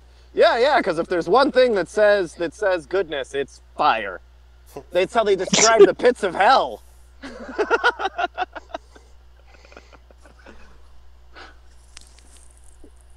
But even then, right, to release evil from the world, metaphysically, right, burning it's the worst thing that you can do, right? That releases evil into the world. It doesn't contain it. Oh, if you want to damn. contain it, you want to bury it in salt, right? You want to take that shit out to the salt flats. Damn, so I guess we gotta go bury them in the salt flats. Yep.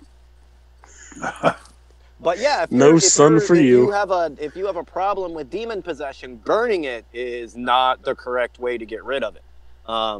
It actually releases it into the world, into uses the transition from our world to the smoke to kind of infiltrate our planet. So it won't get rid of the demon that you want it to.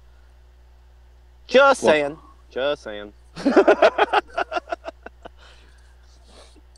I'd say to be pragmatic. I look at it as concentrated dinosaurs for my gas tank. Yeah. But concentrated dead animals just seems like a bad deal.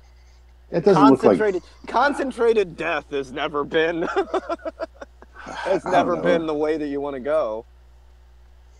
It's not red. It's not like I have to pump red fluid into my gas tank like it's their blood or anything, but...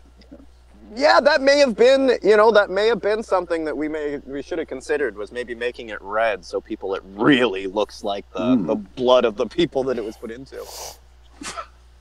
Coal specifically, like, yeah. it's still 100 years since my family was working in the coal mines, and still fuck Peabody.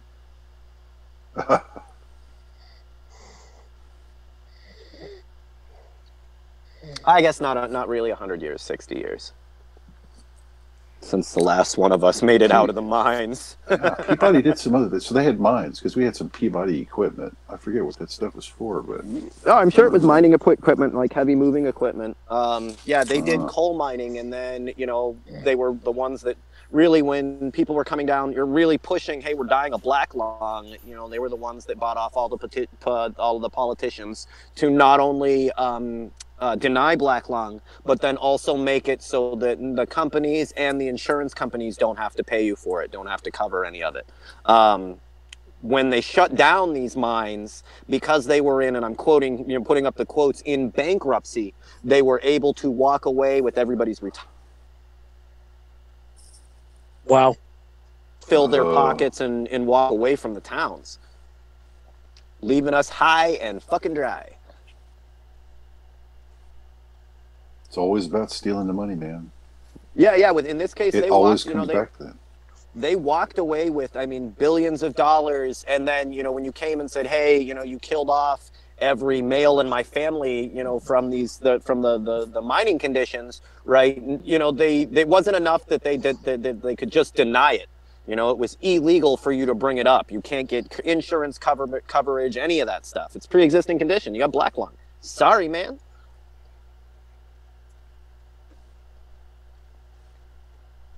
But yeah, that was Peabody.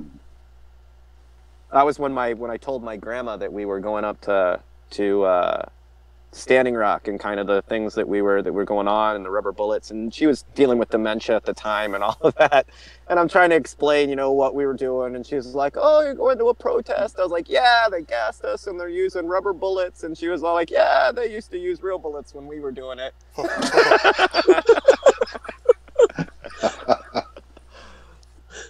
So true, so true. Yeah. Way to take the winds out of my sails, Grandma.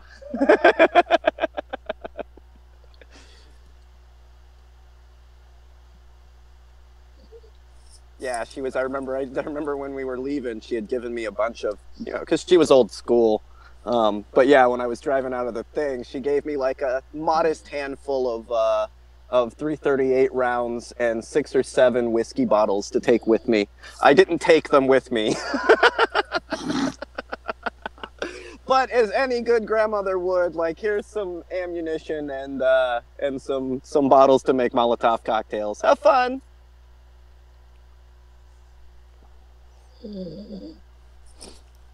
Oh no. Somebody Is fell that asleep. Is that Tyler? No, that's not me. Micro's not here. I'm not sleeping though.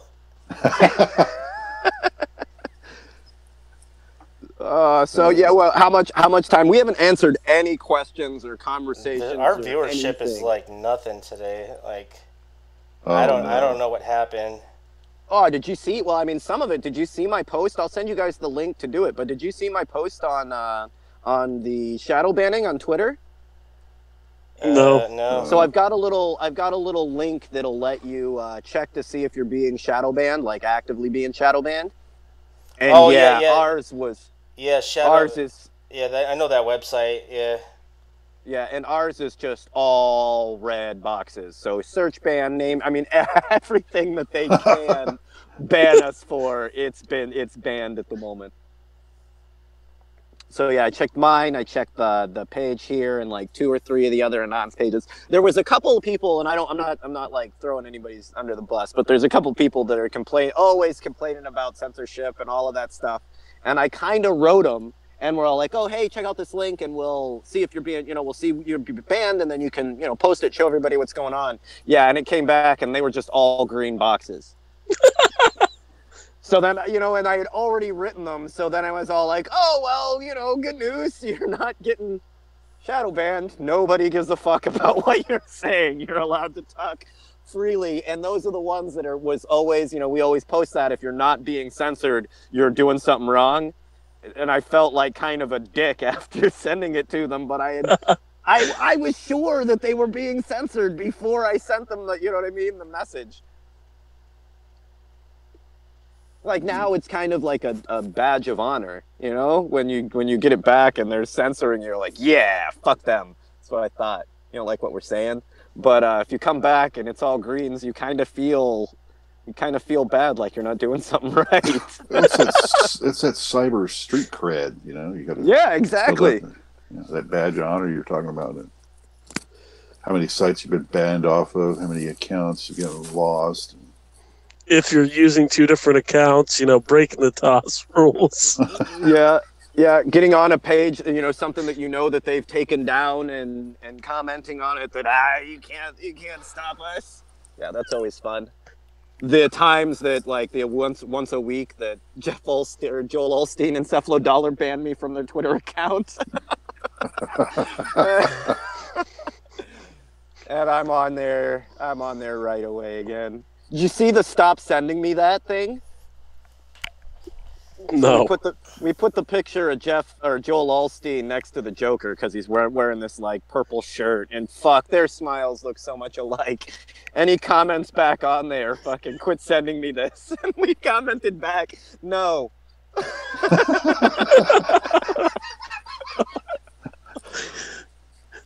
But it was hilarious. Like, you should have never told us it was getting to you. Do you not know how this works? Like,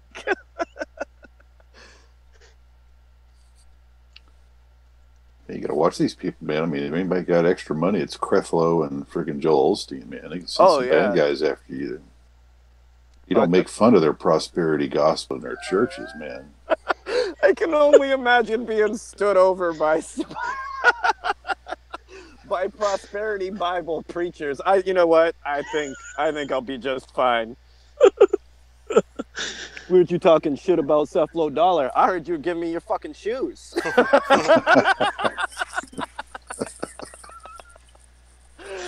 Yeah, this turned into a robbery real quick. I know you got money. I saw your greasy ass get up here. That's a Cadillac, right? Give me those rims. Yeah, I think I'll be fine. Maybe he'll give you a ride to Puerto Rico or one of these disasters next time if you be nice to him. Oh, he'll let me use his jet? Yeah, you ain't getting that back. It's one of those, like, yeah, I would love any of those guys to have a change of heart. I don't see it. You know what I mean? I don't think that will ever happen. They're definitely held by whatever corruption they have. But if they felt like helping out, that's fine. Unfortunately, if I felt that I could get rid of your jet for the people, yeah, I totally would. And what are you gonna do? I'm sorry, man. They stole a jet. What the fuck am I gonna do? So that was kind of. You have to fly to Cuba, or where would you have to fly to get this done? Yeah, like I think chances are you would just go to your local street mafia and be like, you know, your local black market, and be like, I got a jet. Strip it down for, strip it down for parts. Do whatever you got to do. Oh, that's true. Yeah, if you could swap them, here's a $60 million jet. I'll take this $15 million actual clear title jet from you for the $60 million jet. You think that'd be great if like Cephalo Dollar lets me borrow his jet and I bring him back like a Cessna? Well, no, that'd be Creflo ain't never going to see his jet. You're going to be driving around in a $15 million Learjet, of your own. That's your jet now. What am I going to do? What am I going to do? Clear title. Yeah, we're going to clear it out and start like dropping food and water off over Syria, I think, till they shoot it down. Yeah, brilliant. Sounds like a brilliant idea until it gets shot down. Yeah. Even then, like, I might just use his original jet for that. Like, that would be the plan. And then just call him up and be like, Cephalo, dog, I got some bad news, homie. That's if you survive falling from the sky in Syria. Yeah, I think we just... if you don't land next to an ISIS camp. Let's see, he has to fly between the Syrians and the Russians and us. I'm pretty much for sure. I reckon would call the Russians right away and be like, man, America is going to hate this. right? And that should keep me.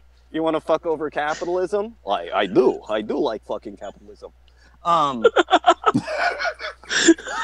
Yeah, I think like if you had that opportunity, you would talk to the right people. To be honest, I would tell everyone, I'd tell the Russians I was dropping off guns to the good guys, and I'd tell the Americans I was dropping off guns to the bad guys, and I'd just fly through.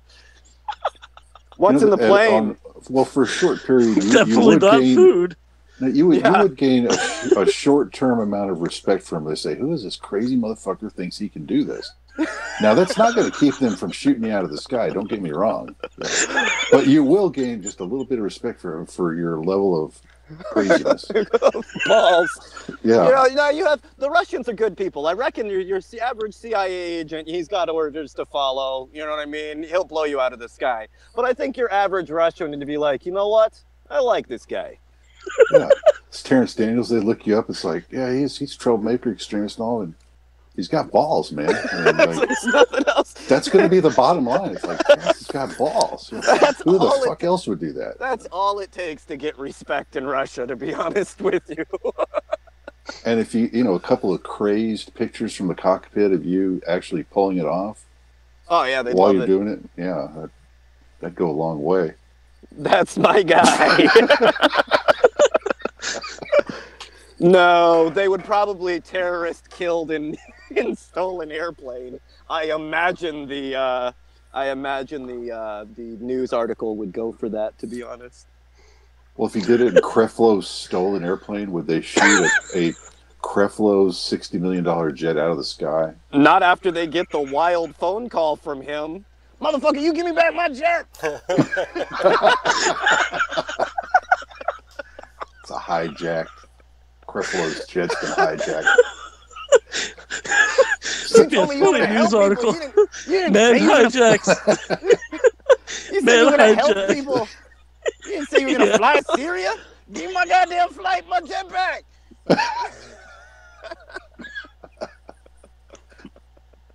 Man hijacks jet to feed people in Syria.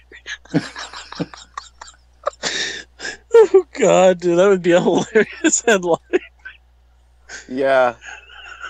Well, here's what would happen, because the jet got stolen all, and again, then all of a sudden Creflo's going to be in the news. Well, he would have to spin it to say, well, actually, he had permission for me to do this outreach mission.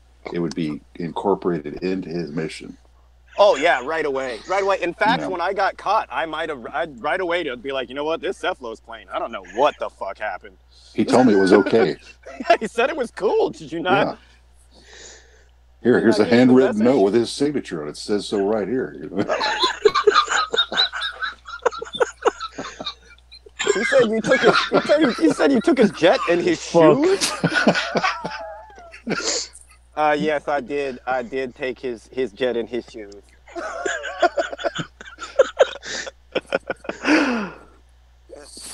It's a prosperity gospel. He gave, and look how many people it helped. Until the Air Force blew it out of the sky, man, it was really doing. It was flying good. I'll tell you, it was well built. It took almost 2 missiles, and then it was spectacular. Blaze of glory, if you would. Almost burned your parachute up too. Oh no, you're gonna need to get out of that plane quick. Well, not only because of all of the other people that are trying to shoot down, but now you're flying a plane through the heart of oppressed Syria with a cross on the side of your plane. Yeah, it's not going to go over well. No, probably not. Even if you are a good guy, you're an infidel at best. So. No, you'd be fucked. Completely. At best, I think the only thing that would keep you from getting shot out of the sky is the argument between the different forces to see who got to do it. Like, they're not sure which jurisdiction to turn you off from. Normally, they might actually have to. Well, it's going to be a missile war. They're going to have to shoot each other's missiles so that their missile actually shoots your ass down. We're the ones taking credit for it. Yeah. Activists killed in missile strike. All countries take responsibility. It's the only time Iran and Israel have ever gotten along.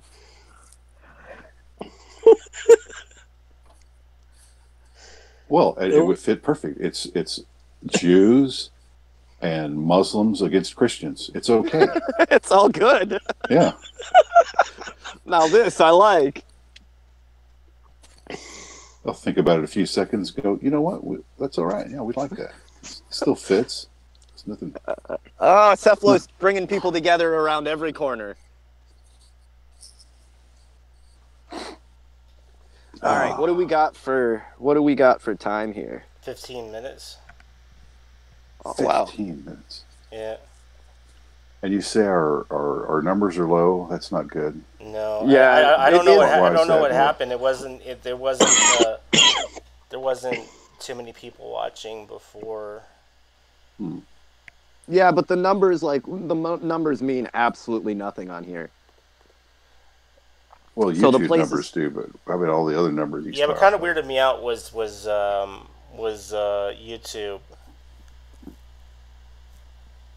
Because usually Yeah. we have a lot more people than that. Like, Oh, just watching. Yeah, I don't. Like I said, I don't take any clout in any of the numbers that they show you because it's to do exactly what they're designed to do, and that's to keep you from live streaming and speak the truth.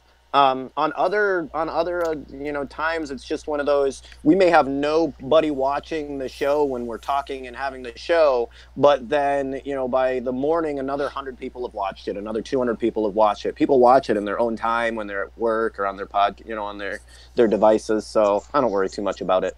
yeah, especially Once it's true, a on lot the of them internet, used- they it's do on come the later, internet. you know. well, especially on Facebook. The numbers on Facebook are completely inaccurate. Well, and to be honest, I never watch YouTube and Facebook and Twitter live streams. I almost always watch it after the fact.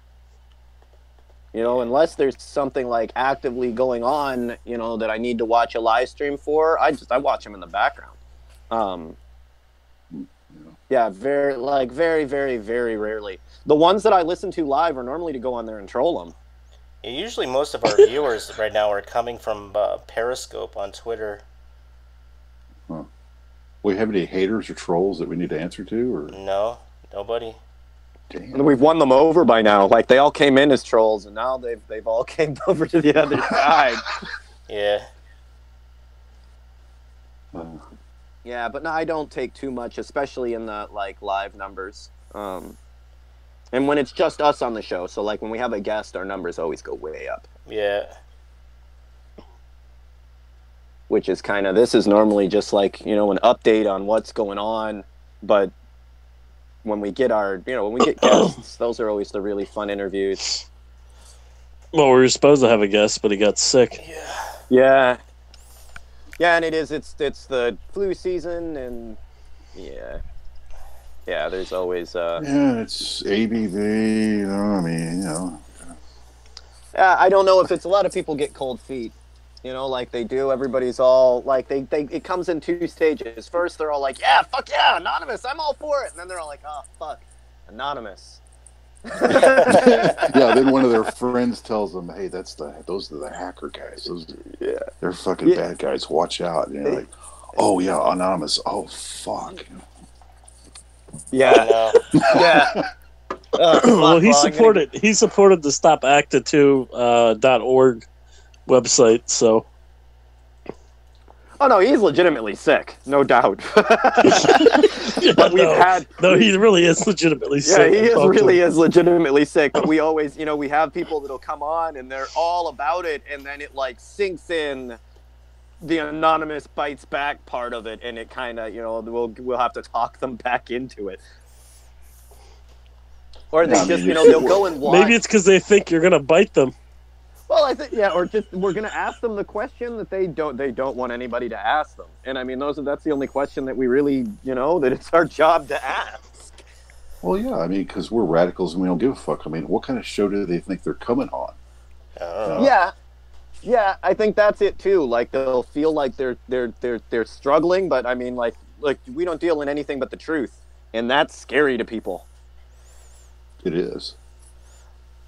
And then, even with the normal news cycle and all of that, the fact that we're not bought by anybody that really stresses a lot of the news media out, because it doesn't change the amount of information that we're able to get, right? Truthful information, leaks, documents, everything that they can get, we hear about at the same time, right? But we only post the truth, and that and not being bought and being able to be told what the truth is, that always causes the corporate media headaches for us. Well, most of the hacks and stuff like that, usually that passes around anonymous channels before it even goes live. Oh yeah, when you hear a hack from when you hear about a hack from CNN or NBC, and I'm just going to put this out there before we close up, but like if you hear of a hack and the first time that you're hearing it is on CNN or NBC or Fox News, it's probably not a hack. Yeah. Right? If they've heard of it, before the hacking community has heard about it, yeah, right. Because like the whole Ashley Madison incident, and I think it was OkCupid that got hacked. Yeah. Right. I heard about both of those. Both of them did, and they said that they wanted ransom money, so they didn't release any of the users, but they ended up doing it anyway because they didn't pay up. Yeah, well, I heard about both of those hacks before they even were public information, like online and being pushed in the media. But yeah, this is an example. I mean, just so many hacks over the years. It just passes around different channels, and everybody just knows before the media in most cases. Well, I mean, when it comes to, with hacks and leaks specifically, if the propaganda machine can't use it, they don't post about it. They don't talk about it, right? So that's definitely true too. When they're coming up with something, if most of the time it's not really a hack, right? It's got some political bullshit to deal with it, to be connected with it. Those things come into play. Like I said, the corporate news media, if they're the first people to post about it, it's not real. It's a propaganda tool. It's just a machine. You look at even the Clinton, Clinton hacks. The Clinton hacks weren't hacks. They were leaks. Somebody handed that information to somebody. There takes no technical skill or hacker organization to do that.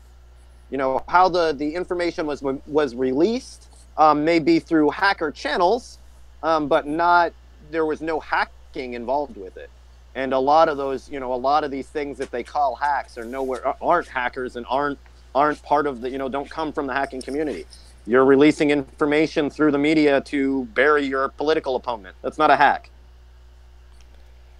Yeah, I mean, in some regards, I think Podesta's emails was a hack because of the whole phishing. Yeah, phishing. Phishing thing, where the whole phishing link was sent to Podesta. I think Dummy logged in on it, but then again, his password was password. Yeah, I mean, come on. With a little @ sign. P @ sign SS password. Word. Yeah, like, what? That's your password, bro? Aren't you in the government? I don't. The fuck? That not only like you work for the government, you've got a security clearance. There is no way. All right, we got 5 minutes, guys. That your email password was password. I mean, completely and utterly guessable. That's what his password was, though. Jesus. Well, so that really doesn't require a hacker. I mean, that just requires somebody to sit there and guess. Or dictionary. Well, and even then, how many guesses do you think it would take? 10, 15 minutes? Well, I mean, if they use some of the how am I doing it? Well, if I know some of the word lists that I know that are popular that are out there, it'll only take a matter of minutes. Yeah, oh yeah. I mean, yeah, even brute force would take no time. Well, that's if I'm not, if I don't have access to another one of your devices. So, I mean, if I've got access to another one of your devices, then it's going to, when I hit my password limit, it's just going to inform that device and I can okay it. Easy money. So, normally... that's another thing, too, like SIM card swap hack. That could have been easily done too for Podesta. People don't think these things. Yeah. Yeah. You know, it's even something as simple as keyloggers. Fuck, keyloggers are the easiest way to get information back and forth. Or, you know, to especially when it comes to passwords. And that's, I mean, you can put a keylogger on fucking anything just on the way by in a second. Or in a PDF file or whatever. They're usually very, very small programs.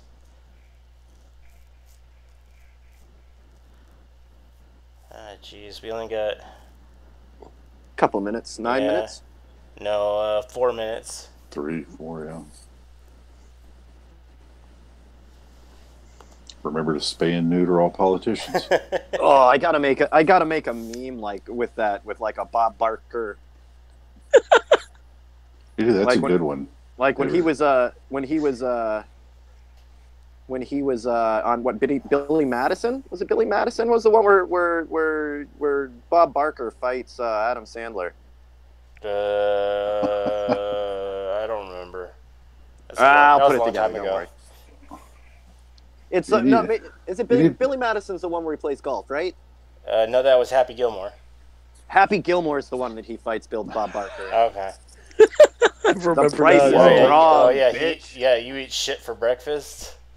You eat pieces of shit for breakfast?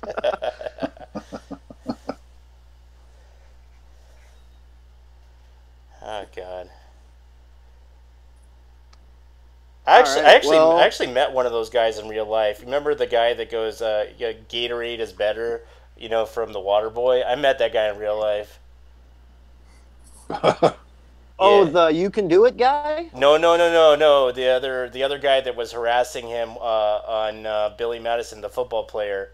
Oh, okay, yeah. I'd he was also in Grandma's Boy. He was a big stoner guy. Yeah. Oh, that'd be a cool guy to meet. Yeah. You can do it. Yeah, Rob Schneider would be one of my would be fun to meet. I think he's an anti-vaxxer, isn't he? Somebody asked him like a question or something on the way on red carpet once, and he's now like, you know, one of the videos that the anti-vaxxers play a lot. Damn, that's usually the death of your career when you start going there. I don't know where his career is going. You know, I think he's a cool guy, so I don't want to. He's gonna punch me in the face when I see him. I don't know where his career is going. I know he's doing like stand up at the Lacrosse Center, so going well, right? All right, I gotta make an announcement. So we will be back next week at Thursday at 7:00 Pacific time. You guys want to say your last anything? Oh no, not really. I think we don't have one coming up on Saturday, so yeah, we'll catch everybody on Thursday. Yeah. Fuck Monsanto. Fuck Blackwater. Yeah, there's a list. What kind of time? We only got 5 minutes, guys. All right, and then I'll roll out with the credits. So long. I hereby declare this to be an unlawful assembly.